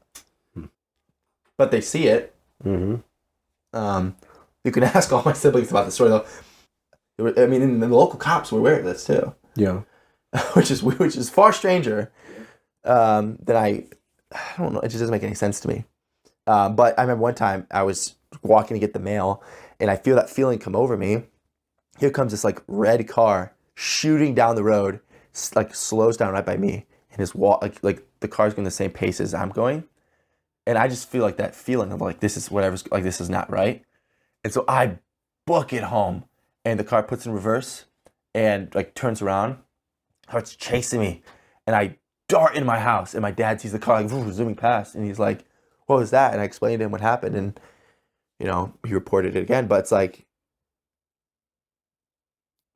I don't know. I mean, that I guess the more I think about it, like there has to be something to that. It feels like there's a connection there. Are you familiar with like what year was this? You're much younger than we are, so this was what 2000s. So I was born in 2002. Okay. So like the teens, 20 teens. Yeah. So it had to have happened, and I would probably say it started in 2008. Yeah, it had to have started happening in 2008. Like all of this. No, the kidnapping thing. The 4-year span of that. Are you familiar with like the Finders cult? No. It's a long story, but there was, and I'm gonna butcher it, but there was apparently in Florida's where it started. There was a case of there's like 2 or 3 guys in suits with a bunch of disheveled children that were at a playground. Some of the moms call it into the police. Are you familiar with the Finders? Mm-hmm. Okay. Call it into the police, and there's an investigation that turns up that there's some kind of strange hippie commune that has sort of franchise offices in different cities around the country, where they just, the most charitable read is they have a very free parenting style with all these kids that live there, and their moms are like part of the cult. Right. But the kids tell stories of like participating in really bizarre rituals, killing goats and right. As one does. Yeah. Right. There's like an investigation into this by I think an FBI agent eventually, because it's over state lines and kidnapping is suspected. Right. And they what about this now? Yeah, it turns out that the cult itself had involvement with like early, like after ARPANET, but early like internet and what's the term? It's not cybernet. I don't know. There's a term for some kind of early stage internet database transferring technology back in the day. But anyway, eventually the FBI hits this wall where they discover a bunch of evidently connections between this cult and like well-to-do people in DC and possibly like intelligence agencies, and it's a really wild story, but it's one of the better attested versions of the like SRA child abduction stuff. Right. And one of the reasons that I asked you about your blood type the other day at dinner is that, as one gets asked, of course. Well, you do when you hang out with Ward. Right. Yeah. Everybody that comes in the house who got a blood test. Yeah, please. But no, I wonder, because a lot of like folks that were like acknowledged MKUltra subjects like Ted Kaczynski and a few of the others that were notably of Rh negative blood type, which is really rare blood type. And we've also, one of the one time I was with Tony Merkel for one of the episodes of the Confessionals where this guy had come in and had believer, not practiced at remote viewing or astral projecting, but evidently was doing it by not intent. Just when he slept, he saw things, and that turned out to be like oddly accurate. Like he had seen, I don't know how much of this story Tony's made public, but he had seen stuff that Tony could confirm was accurate that he had never seen in real life. it turns out Rh negative blood type, and had some weird similar like experiences. So yeah, that's why I had asked. It's odd that you would be like that much interest to people trying to take. Right. And I think there is that's a rabbit hole, because there's interesting aspects of that where, I'm a twin. I'm also IVF, which I don't really know much about my blood type, but like there is a sort of selection process in that. There was a committee that I don't know how that exactly works, but there was a sort of, I don't know who oversaw Right. what eggs were fertilized, and I don't know how that all played out, but I have looked into the kind of ritualistic satanic abuse stuff, and there is some similarities there, quite really, honestly. Like the attempts of kidnapping, the being a twin, having adopted siblings that were in the foster care system. It happens a lot in the foster care system, and families associated with it.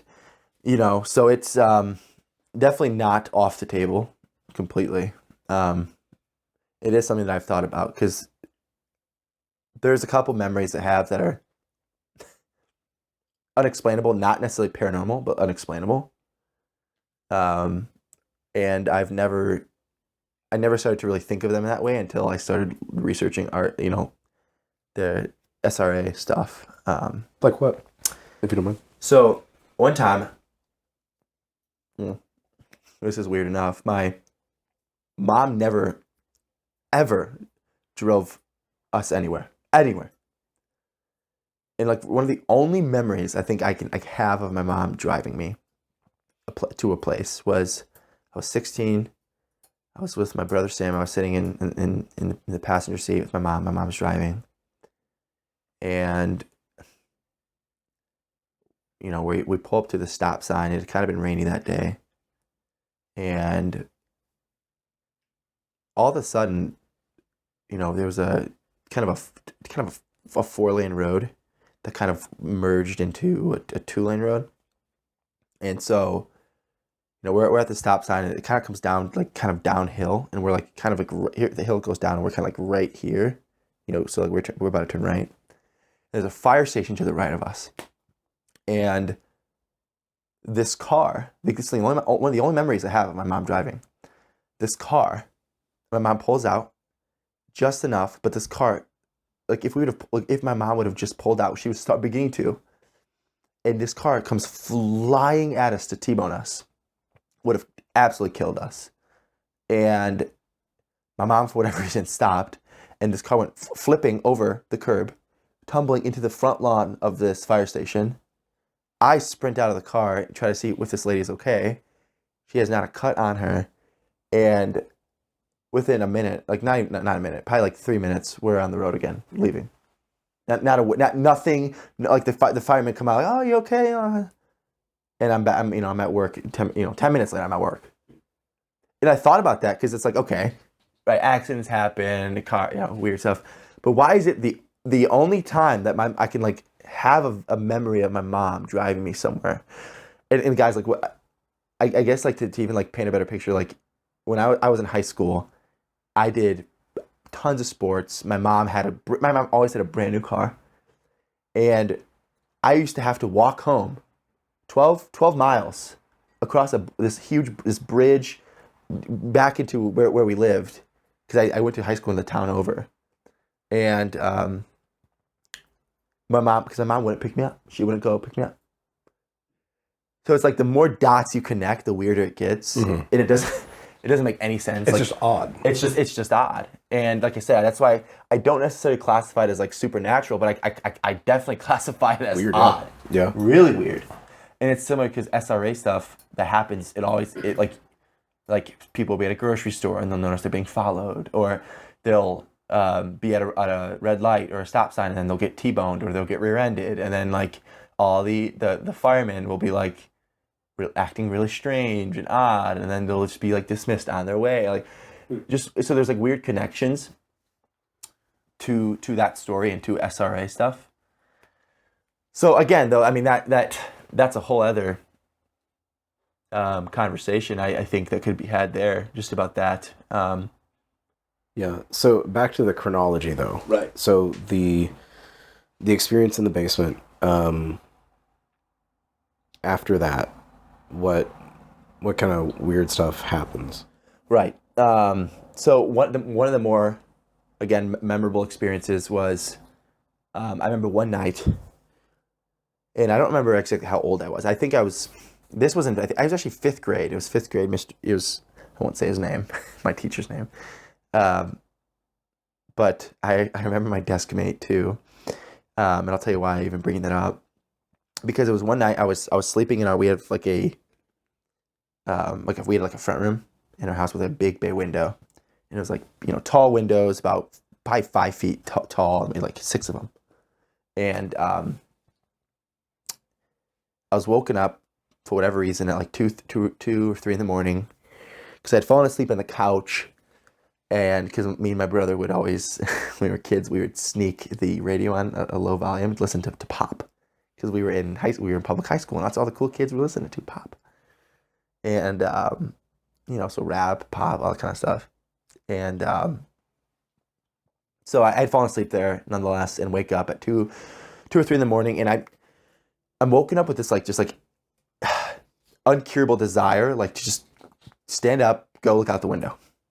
And so the way our house was positioned was we had a 2-car driveway that kind of went into our garage, but we never used parks in our garage because it was air conditioned and heated, and my mom kind of used it to cut hair. So it was kind of a whole thing. But then we had another driveway that kind of extended down, and then here's a street light, and just an orange, dimly lit street light. It was January, some lightly fresh snow on the ground. And I wake up, and I literally feel like I've had 8 hours of sleep. I have not, but I feel just like I'm awake. I go look out the window, and I have my iPod Touch in my right pocket. Nice. And I am looking out at the streetlight, and there is this shadowy figure looking directly back at me. And it's not the Hatman. I don't know really what it was. It looked like just the shadow of a person. And I pull out my iPod Touch, and I actually capture a photo of this.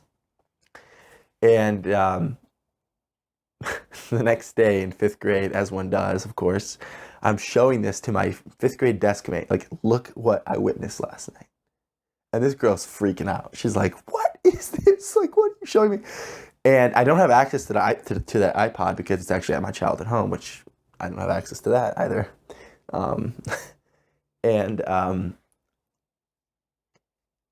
So I snapped a photo, and I had it on my childhood iPod, and I always remember that being a weird instance because I didn't even feel fear when I saw this thing. I just was woken up with this desire to go look out the window, and there this shadow thing was. And so, that was kind of one of the other kind of experiences that kind of was around the same time. But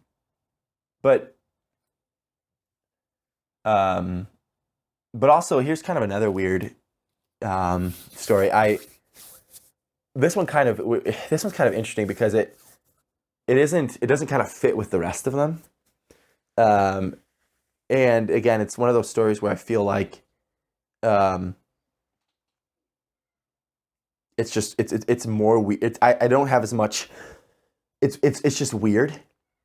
I believe it to be paranormal. I believe it to be super, whatever happened, it was paranormal. But I don't believe this in this instance. These beings were evil. I actually believe that. In my conscience, I guess I believe that these were potentially angels. And so I'll kind of tell you the story. So we had bought in this, as a lot of non-denominational churches do. They buy, that Pizza Hut or the old grocery store, and they renovate it and make it a church. It's what we did. And I was there with my dad about every Saturday with my brothers, and with a couple other deacons and elders, kind of just we had to tear out the old tile, and there was drop ceiling and aisles. So we got this huge dumpster, And most of what we were doing that Saturday in particular was we were taking out the old drop ceiling because it was so like, it was like dry rotted. It was so old, and it was like just brittle. And so we kind of just, it took up a lot of space if you did jump in there and press it down and just break it up into a million pieces. So we were all in there kind of just like stomping on it. You know, it's obviously fun for a kid to do. And so I was in there with my dad. I was in there with a deacon and my two brothers. And this little blue truck pulls up. Didn't know much about cars at the time. It looked like a Ford Ranger, like a little blue Ford Ranger. And these two guys are in it, and they roll down the window. And at first glance, I look at them, and immediately I'm like, huh. Because they're both wearing the exact same outfit, which is a white t-shirt and blue jeans. And they're like, when they roll down the window, they have this kind of smirk about them that is not like, isn't like harmful. But, and I give this analogy, you know, because I'm a foodie, but it's like, it was as if, like, if you had dropped, say you had dropped a French fry, and you thought no one saw you, but you picked it up and you ate it. And the next day I come to you and I'm like, hey, Ward, what happened at dinner last night? What, anything strange happen? You do anything weird? It was like they had some sort of knowledge about me that they were just asking questions, but they already knew the answers. They didn't need anything from me. And it was that kind of like attitude and like kind of like smirk and demeanor they had. And so anyways, they start talking to my dad and they're like, oh, so what are you guys doing here? Like, you know, my dad's just kind of talking like, yeah, this is a church and we're renovating it. Kind of, you know, just like tell them about it, and they're like, okay, yeah. They don't ask anymore. They're like, okay. And my dad kind of is like, hey, you know, you guys are more than welcome to come. Tells them the service time. And then they're like, can we throw away this little trash bag? And it obviously wasn't like, it wasn't the most convenient for us to do this because we didn't have a lot of money, but like this dumpster was like, we really needed it. And like every square inch of this dumpster we needed, like it was by the end of it, it was like a mountain of just trash and stuff, like debris. And so the deacon and my dad's like, yeah. So they take this guy's trash, and the guy who's riding shotgun, he looks like he has like Down syndrome. But the driver looks like, you know, completely like doesn't have that. Looks like just you know, your average Joe guy. They look about their mid-40s. They literally look like the same age. And so yeah, my dad invites him, tells him the service time, whatever. And the kind of like, there's a little more small talk about, you know, the church. And right before they leave, the conversation like comes to like a weird stop. and the driver, and I'm looking at him now because I was, you know, kicking down stuff too, but kind of stopped and I kind of look at him, and he looks at my dad, and I won't say my dad's name, but he says, goodbye, Anthony, and he just drives off. And in that instance, we kind of didn't really do anything at first. We kind of just kept, you know, doing what we were doing before they showed up, kicking out trash, moving around the debris. But then without, not even probably 15 seconds, my dad like literally just stops in his tracks and is like, and the deacon and him both like have this like look on their eye. They're like, I didn't tell him my name. Did you guys? I didn't tell him my name. My dad and this deacon like, and we're all feeling the same thing. Like this was just the weirdest interaction we've ever had. So then we're looking for this truck. It's not even 15 seconds in this huge parking lot. There's no way that they had just gone already. and it's like they vanished in thin air. and so, you know, to this day, it's a story my dad will tell, but it's like, you know, if you ask him about it, but it's again one of those stories where it's like, I don't have like angel verification card, please, but I have enough to be like, that stirred me, and literally every grown adult in this dumpster in such a way, we all walked away with the exact same conclusion, and that we potentially just entertained two angels. Yeah. Mm-hmm. And I wasn't the first one to say that. Like the deacon and my dad, like instantly were just like yeah, like that was the strange thing that just happened. It's not like I was wearing a badge. Yeah. You know, like this guy knew my name. He posed, like, the whole attitude, the whole conversation was like that analogy. Like he had saw you pick up that French fry and eat it. Yeah. They knew everything they needed to know about us already, but they just were almost offering a chance for, in a sense, hospitality on our end. And we showed it to them.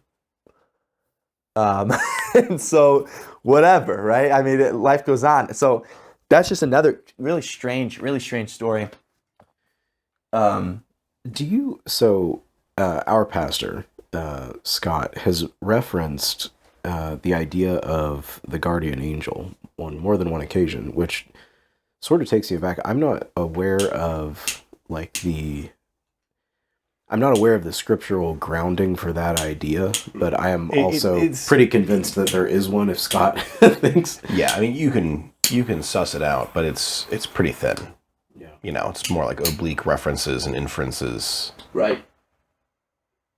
Yeah, I mean, having perhaps a more robust than average angelology, to use the fancy word twice tonight, it's certainly plausible, right?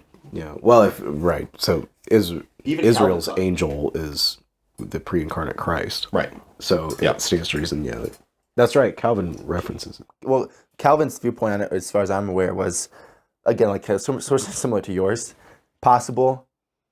But basically, the Christian should not go, like, it's more helpful to not muddy the waters. It's more helpful just to say possible, but at the same time, like we should know that God will use any angel at any given time to protect us if need be. But we're not given explicit, so he doesn't deny it. Yeah, right. Well, I mean, clearly, seeking to contact your guardian angel is a real, right, a real rich field for Aleister Crowleying. That's how he got started, you know. Yeah. Right. Yeah, to be sure. Yeah, there's, speaking of muddy waters, anything Crowley's up to. And again, that's, there are enough links there to see, like, there's obviously interaction, whether we invite it or not. Right. Typically, I think about the overall scope of scriptural framing there. It's more of like, you don't need to go out of your way to make this happen. Right. Right. In fact, you probably shouldn't, because yeah, right. that's a stone's throw away from, all sorts of divination and things like that. Exactly. When's the last time, Eli, that you saw this Hatman figure? Like, did it stay in Chicago? That series of experiences? Well, yes, the Hatman itself, I think, did stay in Chicago. The Hatman itself stayed in Chicago, but again, it's like fill the gap. In a way. Yeah, and other things that filled the gap, and then obviously the recent experience with the Raven and Owl is pretty like it almost is like it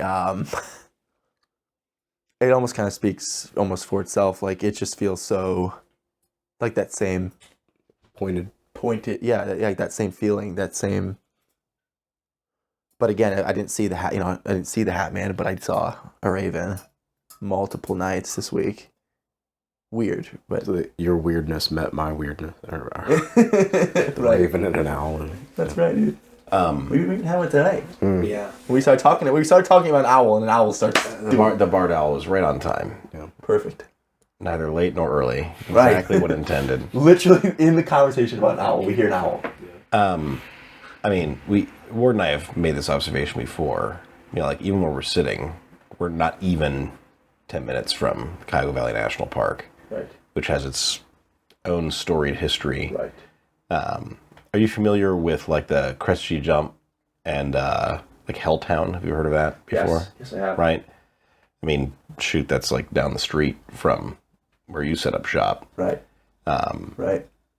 Which is just, it could be just simply just a strange series of occurrences in the history there. Like the Lenape Indians, like the Delaware tribe, were ousted from the East Coast, pushed through Pennsylvania, and end up in here. There's Greentown, Ohio, that's out by like where Mansfield is. Right. Which is also like the indigenous population there displaced named it Helltown as well, which it was meant to be like the name was like Clearwater, but then the German word for clear is hell as transliterated, and so they're like, oh, we'll call it that because everybody in Mansfield are like these German immigrants, so we'll kind of, I mean, this is back Right. a long time ago, but they, you know, there was like a warpath that led from that point all the way up into the Cuyahoga Valley. Right. And ends, you know, I could point to it right now out the window. Right. Which is where the other eponymous Helltown is. That was, you know, shrouded in high strangeness at the very least. You know, that's like Stanford Road is out there. That's like the road to nowhere that's been barred off since the 70s. And like continues to be fresh despite having been derelict for now almost 50 years, but like it's never changed. It's never been overgrown. It's just out there. Oh, that is odd. Right? I hadn't really thought about that. That's right. That road. Yeah. I mean, there's still like a dilapidated gate that says no entry that was built, I think it's like 1974, 1975. Yeah, the buildings are all gone. There's nothing reason they to tore keep everything going. down, but the gate and the road look like they've been locked in the early 70s for now the better part of half a century. Wow. And again, like there's all sorts of, it's just kind of saturated with odd occurrences in that whole area. Not to mention, you know, you got some tinfoil in the next room if you want to talk about, you know, the national park disappearances. Right. But I wonder, coming kind of full circle to even this week with the, you know, the idea of these ravens showing up. Right. And I guess, is there any connective tissue, not immediately recently like this week, but more recently that also is indicative of that for you, that sort of thing? Just you bumping into things you can't explain. Yeah. Yeah. Because how long have you been in this area? So in Ohio, Northeast Ohio, generally speaking, since the beginning of, I believe it was 2022. Okay. And you would come out of Bible college from that point? Yeah, so a year at Bible college, and then I lived in kind of by Garrettsville, Ohio. Yeah. And then I lived in East Cleveland, and then I lived in Menor, Ohio. And then now I've lived almost in the location in the national park for almost 2 years straight. But actually, so yeah, I've had, there was one actually, which happened like a week and a half before I was married. Which was at my apartment up in Menor, Ohio, which right on the edge of Willoughby. Which Willoughby, you walk downtown Willoughby, and there's a ghost tour every night there going on. That whole area, right? Lake County is. It's riddled with that stuff, and it's also riddled with now, which this will kind of tie into my story. It's riddled with Wicca and New Age stuff to the core. Yeah. So it's interesting because when I was living there about a week and a half before I was married, there was a couple other weird things that happened with that apartment, but nothing quite like this. I actually have photos of this too. I took photos. I was staying at my.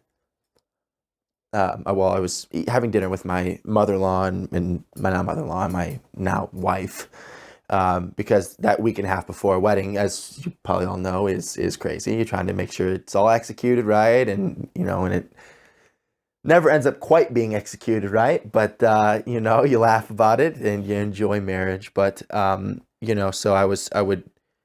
it really started one night where I was there till about 11 o'clock at night, driving home. To give even further context into this, where I lived in Menor, I lived in this apartment complex. I was pretty close to Lake Erie, with thick, dense forest kind of all around the apartment complex. And I didn't know any of my neighbors. None of my neighbors especially knew I was a believer. They didn't know. I didn't talk to them. I didn't know any of them. There really wasn't. The only even neighbor I knew I had was, there was a single mom across the doorway who had a baby, but never had a conversation with anyone there. I had 2 roommates.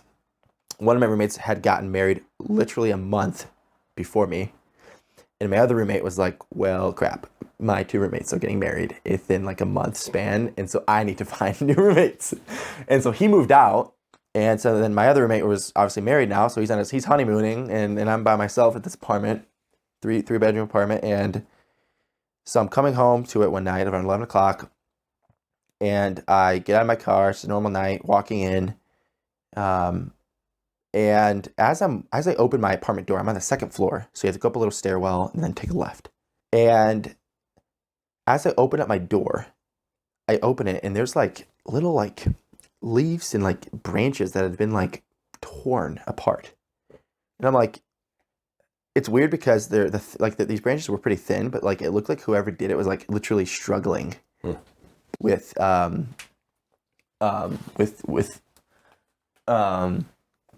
tearing these branches apart. And so anyways, I continue up and into the little lobby, and then I walk up the stair, and I see even more debris, sticks, and just all messy, like almost like struggle is the one word that came to mind. And so I go to my door, and in front of my door is 3 upside down crosses with these sticks made. And they're upside down facing, so from my door, they're upside down. And I'm like, this is weird. But again, this is Elijah Novak. So, okay, I step over it, unlock my door, open, go inside. Call my now wife, like, hey, this is weird. Send her the photo. She's like, that is not okay. She's like, please text me when you wake up in the morning that I know you're alive. And I was like, sounds good. So nothing happens that night. I have all throughout the night, I have this uneasy feeling, but I sleep fine. Nothing happens, whatever. Next day, I come straight home from work. It's gone. It's removed, clean it up. I'm like, okay, so the landlord who like owns the apartment will kind of just walk through all the apartment complexes just to make sure there's no one camping out in the hallways or whatever, right? And so I go to my apartment, whatever. Next day though, this was 2 days after the first occurrence. I'm out late again at my mother-in-law's house, nailing down some final things about the flowers of our wedding. And I leave, go back to my apartment, and I'm walking inside, and I see little branches, again, torn apart, scattered. I walk up the stairs, look to the left. There's 3 upside down crosses, different branches this time, in front of my door. And instantly I feel that same feeling that I felt with like the Hatman, with these things. Like I feel like I'm being watched. I feel like it's almost like the feeling of like being taken advantage of. Like it just isn't right. And I go back out into my car. I take a picture of it, go back out in my car.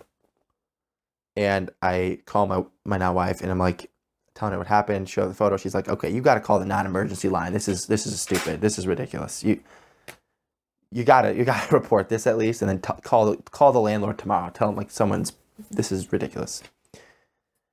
So anyways, call the non-emergency line, and the dispatcher picks up. She's like, hey, how's it going? Explained to what happened, and she's like, well, there has been types of witchcraft and like Wicca, like making a resurgence in the area, and I have heard this happening before with that, like someone like cursing another person like with this, or pronouncing some type of like spell or something. And she's like, This is the dispatcher this saying dispatcher saying this to me, just nonchalantly. which not nonchalantly, and I'm like, yeah. So that also blew me away. it gets even crazier, because then she's like, okay, I'm gonna have an officer call you. He can make kind of the decision to kind of come out and see you. I don't really think he'll pop. I don't really think he can really do anything. So don't be surprised if he doesn't show up. But I'll put him in contact with you. He'll give you a call here in like a minute. Okay, whatever. This anonymous number calls me. Hey, officer, blah, blah, blah, blah. Kind of explain him the story. He's like, huh. Do you own a Ring camera? No, I do not. He's like, maybe you should look into getting one. I'm like thinking to myself, I'm about to move out in like a week, dude. Like, whatever. And he continues to talk, and he's like, I'm kind of a religious man. Like, I think I'm pretty religious, but like, I'll be honest, man. This has like witchcraft all over it, and it kind of freaks me out. It's really odd. This is happening to you. I'm sorry, but like, I mean, there's really nothing else I could do other than, make sure you get inside. But like, the best thing I could do is suggest you order a Ring camera and see what's going, so we can actually capture this. And so I was like, okay, whatever, like fine. Like I kind of just tell him like at this, like, okay, true. Like there's a reality to where if you just show up, you're gonna be seeing the same thing I'm seeing, and you can't really do anything about it. So, and it's a non-emergency, so it's not like I'm calling like frantically 911. Yeah. So I kind of leave it there. Next day, I call my landlord because I go back inside. I actually kick the branches out of the way this time. And the next day, I call my landlord at my break at work and explain this to her. She's like, yeah, never heard this happening. I'm sorry it's happening. Yeah, I mean, there's really nothing we could do about it. And I kind of was saying, like, who could this be? Like, do you, like, any idea? I sent pictures of it to my former roommates. Like, dude, they're Christians. So they're like, okay, obviously that crosses line. We wouldn't do that to you. Like, one of my friends is actually like, I think, still on a plane coming back from like out of the country from their honeymoon. And my other friend, he's like getting his bachelor's degree and is working full time. So there's no reason for any of them to even, and they've returned their keys by now. They're living different places. So like I'm the only one that even has the key, and no one else knows that I'm a Christian there. My family doesn't even have my address to where I'm even living. So it's like not a single person in the world. I am untraceable, as far as I'm aware. I'm especially kind of dumbfounded that this type of Christian imagery would be used almost to like curse me. And so I'm just like left with this uneasy feeling and like just mystery, like what's going on. And so 2 days later passes, I go upstairs and there's same thing, 2 upside down crosses. And at this point, I'm like kind of furious. I'm losing sleep over this now because it's like it won't stop. And I'm like, I already have so much stress. Like I'm about to get married. Like there's so many things I'm trying to nail down. Like, so I end up actually taking a whiteboard and I write on it, like kind of like, I know who you are and you're doing this. Like who's doing this? I don't know who's doing it, but I write, I know who you are, and you have been caught. Like if you come here again, like you're reported to the police immediately. I resolve that I will stay up all night with a chair right behind the door, turn off all the lights in my apartment, and I will be up all night watching. And I will make sure that this does not happen again. Or like if something does, or if someone comes to clean, even I want to make sure, I want to see anything that happens. So I do that, nothing happens, and then a couple of days later, my family's in town for the wedding and bachelor party. And I to this day have zero answers as to what happened. Everyone that hears it is like, just seems like a dead end after dead end after dead end after dead end. And it's weird because I don't know how else to say this other than like, it felt like whatever was doing this was like, it was like animal-like kind of. Like it was so like disordered. It was like, dude, there's no way, like a whirlwind, like it was like a whirlwind, like that like of branches and debris and leaves, stuff like that. And then that made a cross. So it's like, it felt like an animal had like drug these things in or something. or some creature, I don't know, but whatever it was, it didn't clean up, and didn't care to get caught, like didn't care at all. And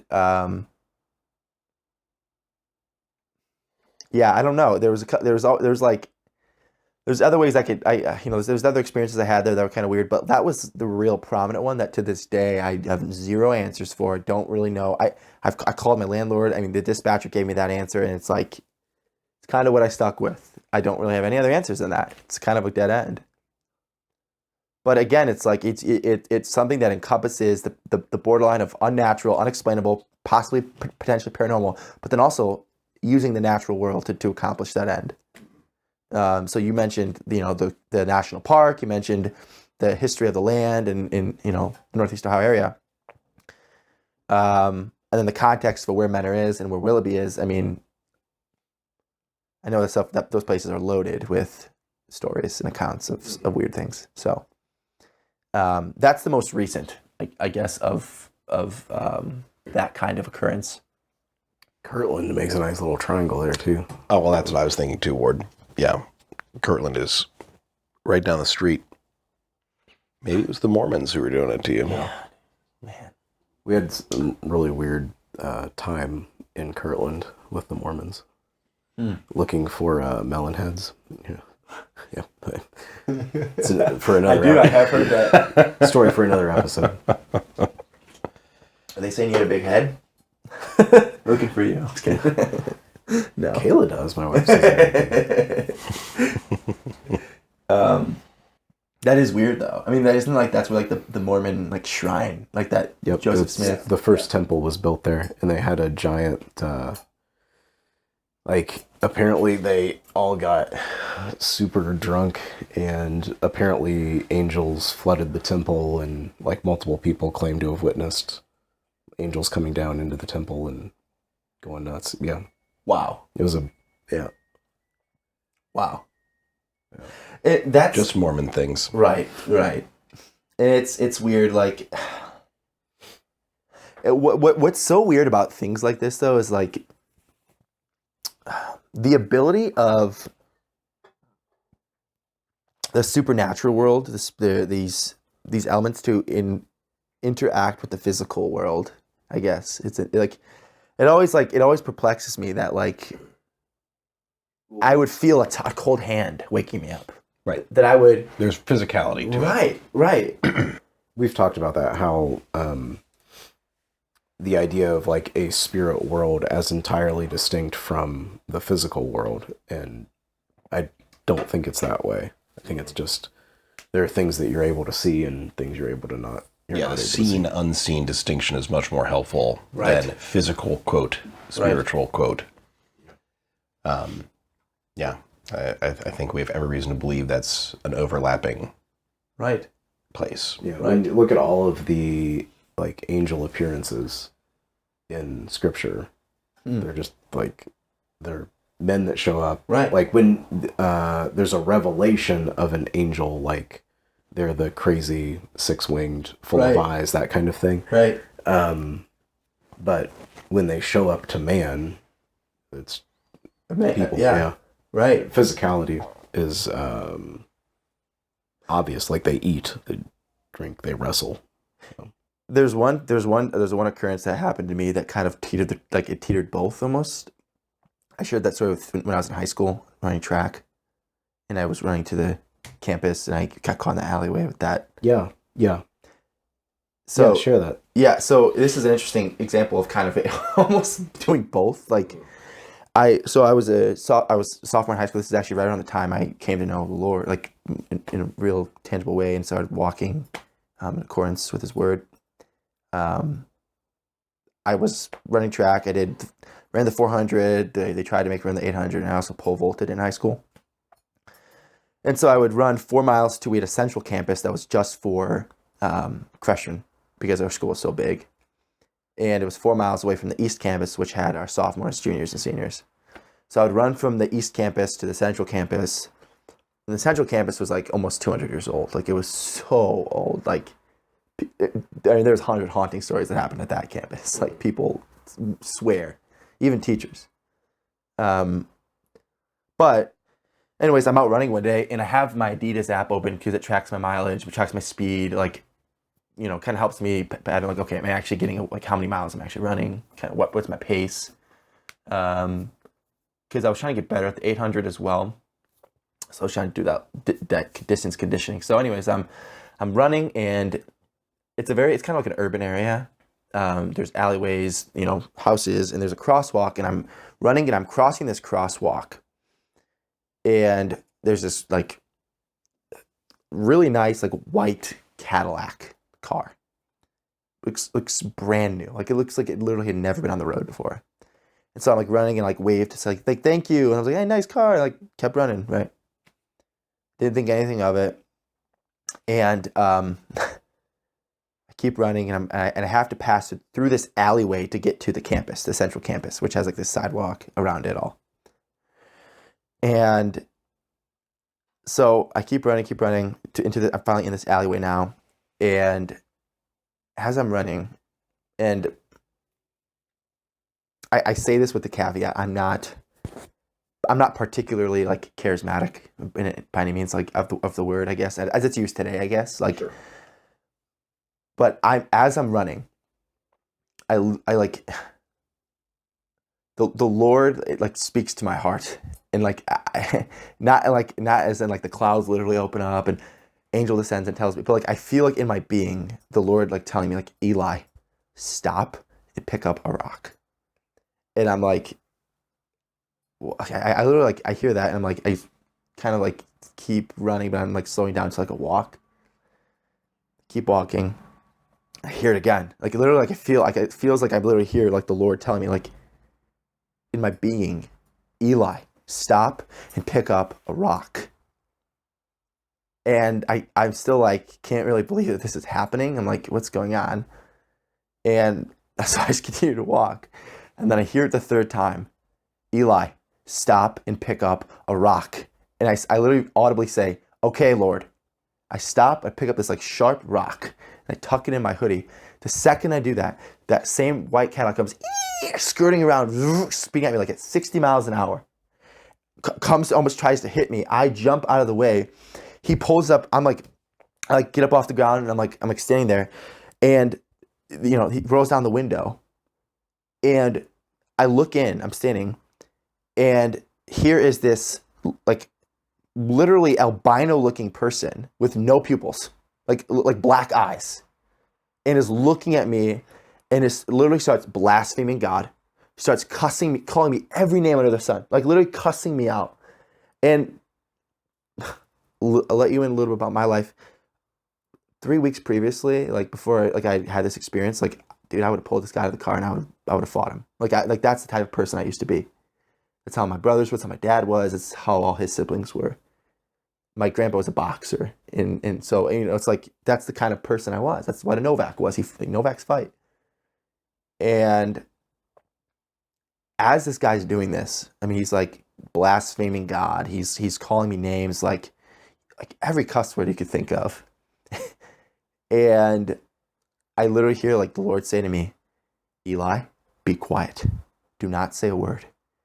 Eli, be quiet. Do not say a word. And I'm like grumbling in my spirit. I'm like, you know, I'm wanting to say some things.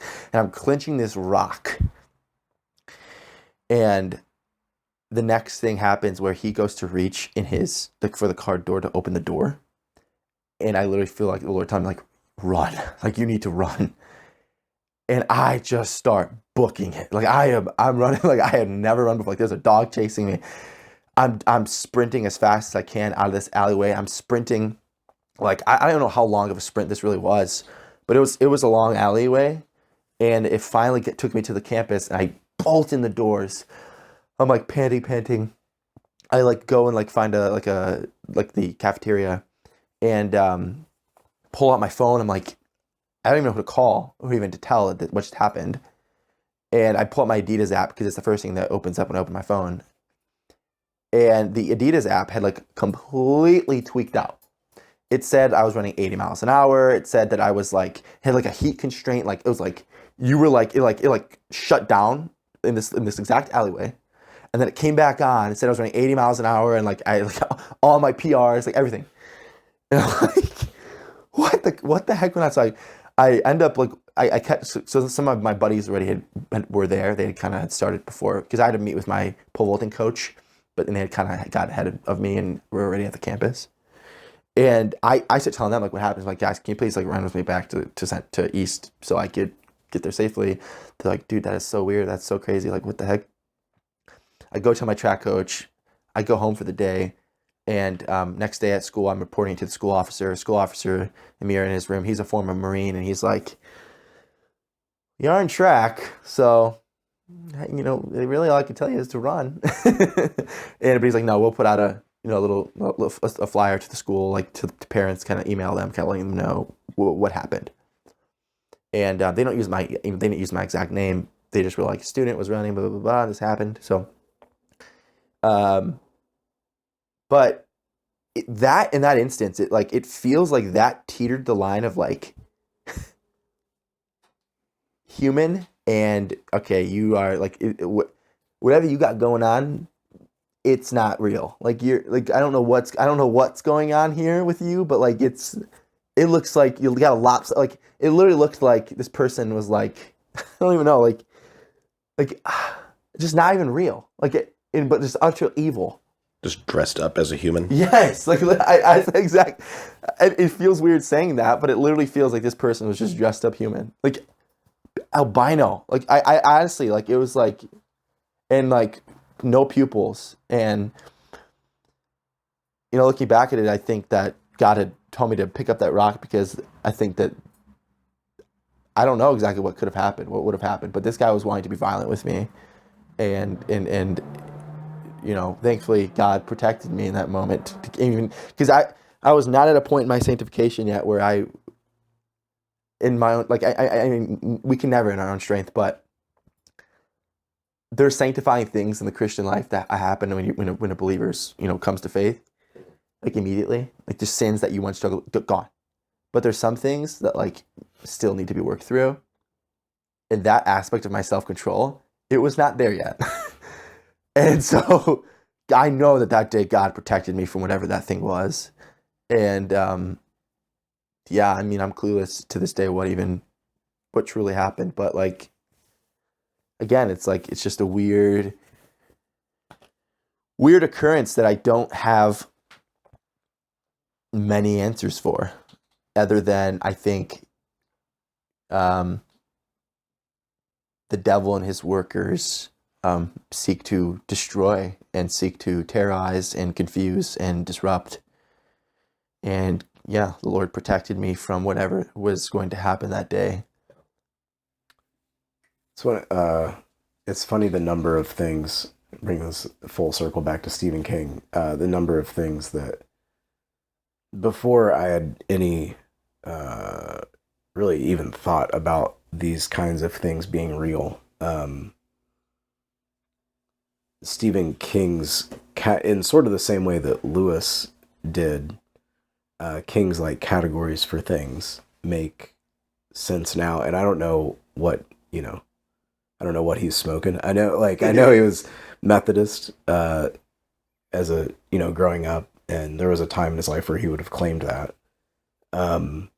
But the like preying on fear is a frequent theme in King, as well as like in that instance, I don't know if you've read any of the Dark Tower series, but the low men in yellow coats are very much like that. They're dressed up as men that roll up in.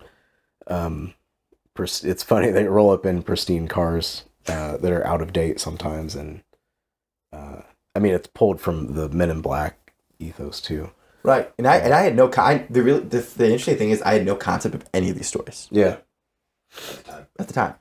Yeah, that's a very Men in Black kind of story, actually. Right, it really is, and yeah, so it is weird to think about. We sit here now talking about these stories, and it's just weird that the week that we bring them up, that these things happen again, and like, there's almost like if there's any thread, it's like I can look at these other examples that have happened to other people, and it's almost like I don't know. It's almost like a cheat sheet. Like I look like okay, Men in Black. Okay, like these paranormal experiences or whatever. It's like it almost is like it makes sense when you hear other stories like that, I guess. Right. Well, again, that's an important part of this whole big idea is categorization. Right. And I think at the risk of sounding overly trite with it, there is something to be warranted there in the fact that, again, we say God orchestrates order. Right. And, I'm not saying, master your spiritual warfare spreadsheet in Excel, but there is a point where categorization is a powerful tool, and it's a rightly ordered tool. It is putting things into perspective where it belongs. Right. So, even your use of the phrase cheat sheet, I think is very helpful. Like, oh, yeah, I can identify this now. I can pull this drawer out. No, that's where it goes. Right. So hindsight being what it is, especially in the idea of providence, right? Right, You can't really make sense of it until it's already happened. Exactly. But I think that speaks volumes in trying to organize how we understand these things. Right. Even if most of it is still inscrutable. I certainly don't pretend like I understand what was going on with the guy in the Cadillac, but having a distinction made, and particularly when you zoom the camera out and realize, this happens to a lot of people all over the place. And it's patterned, but only because we understand there could be a pattern to it. Right. Otherwise it's just chaos. Right. And it's just disorder. But I guess, I'd be curious to think about how with these experiences in light of the right Christian worldview, how should a person like me, I guess how should we all live, but how should I live? How should we react? What is, how do we put on, I guess, how do we put up protections against these things? What do these things mean potentially if we experience them in our own lives? Why do some experience them and not everyone? Sure. Or maybe the better question is, why are some made aware? Because I think we all experience it more than we realize. Mm-hmm. I continue to consider that it's less about protecting or warding off this sort of thing.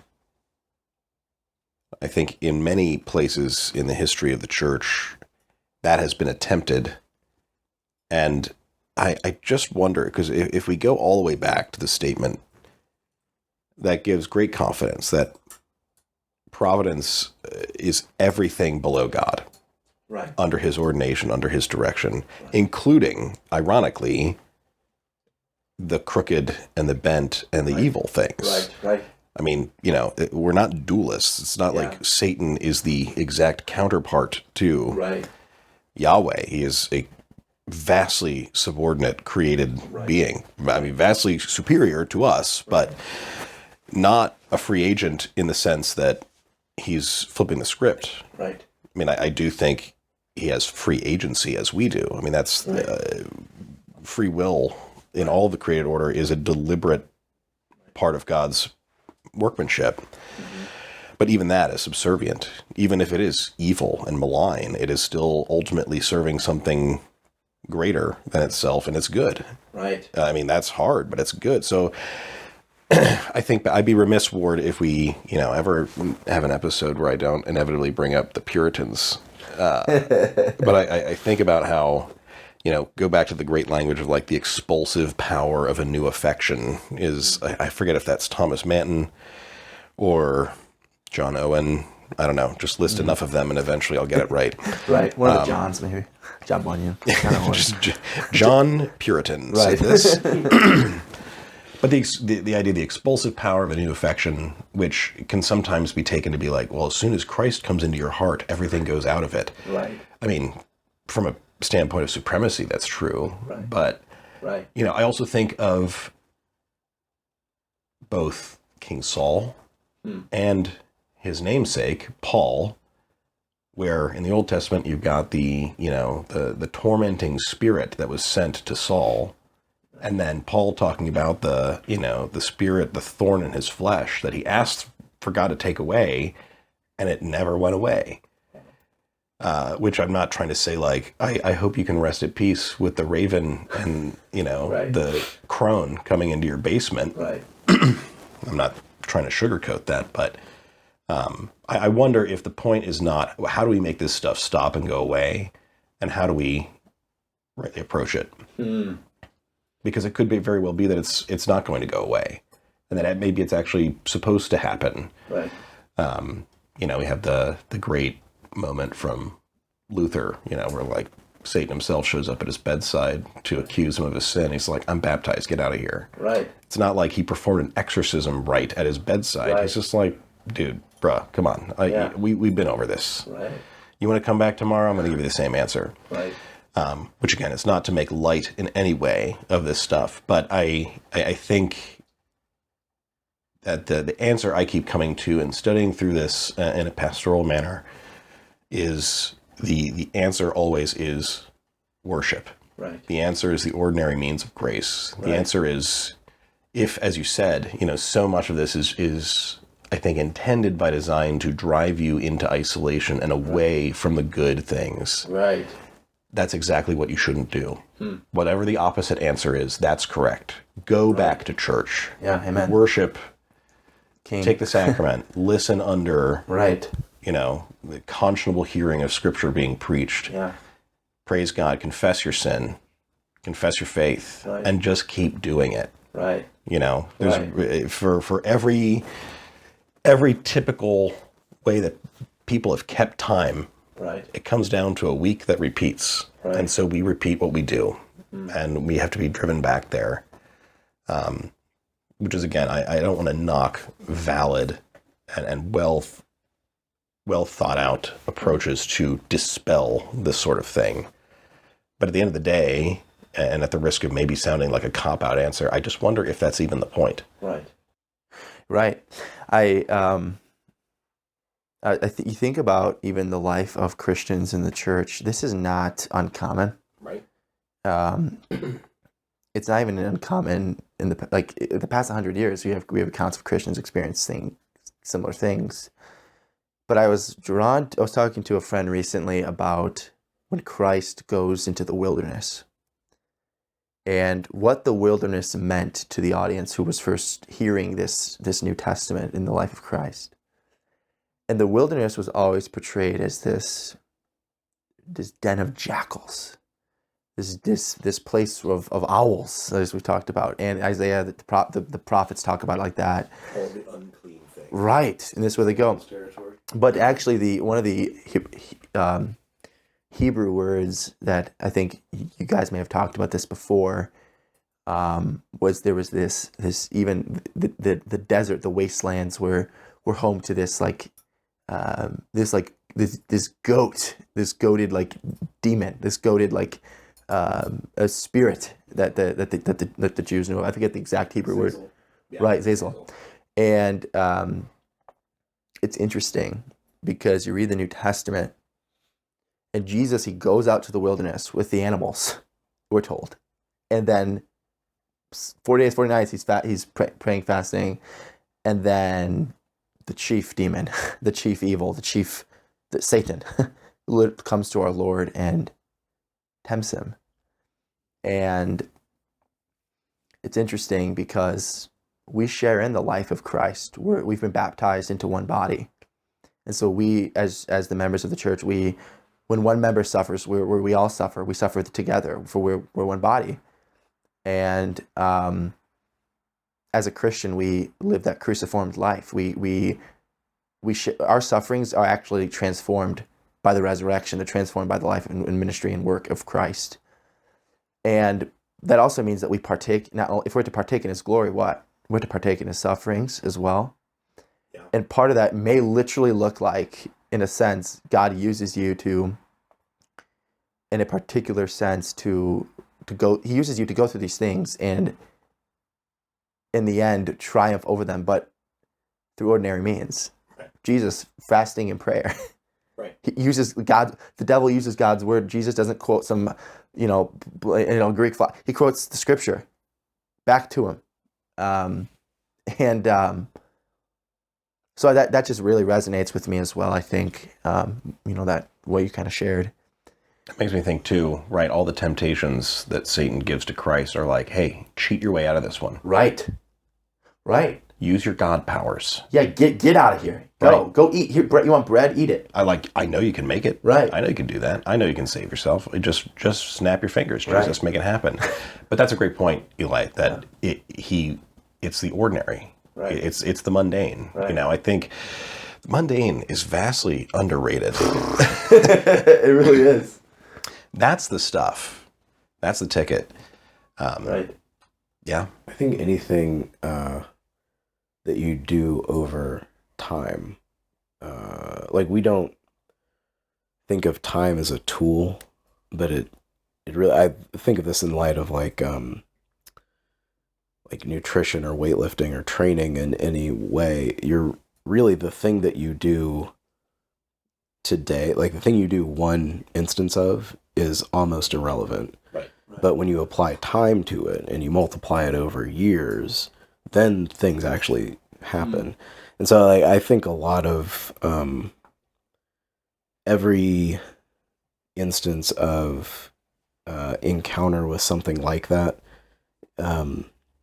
is an opportunity to rehearse the gospel again, because the threat is anchored in your sin, right? The threat is really, we have some claim over you because of your moral corruption. That's always the...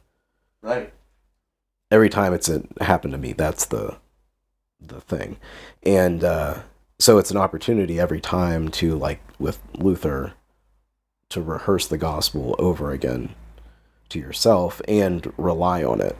Right. Like, do I trust this or not?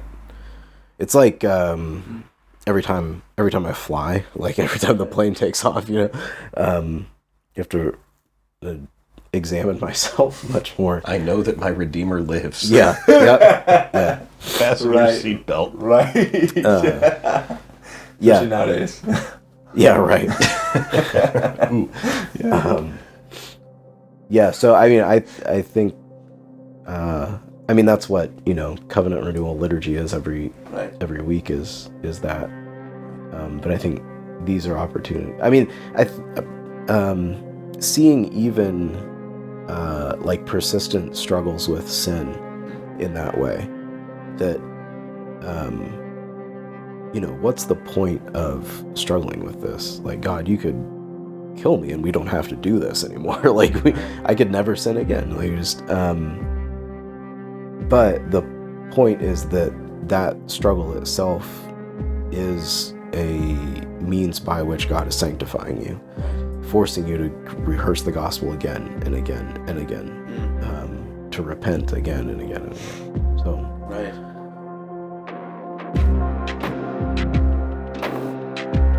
The Ohio HOWL is a production of Dark Holler Studios and a labor of love. If you want to support the show, you can do 3 things. 1. Give us a review on your favorite podcatching app for a shout out on the show. 2. Join the Grand Reenchantment conversation on the Sword and Staff Discord, link in description. And then 3. Buy something cool for your mom from the merch store over at www.darkhollerstudios.com. Until next time, his faithfulness is a shield and buckler. We shall not fear the terror of the night.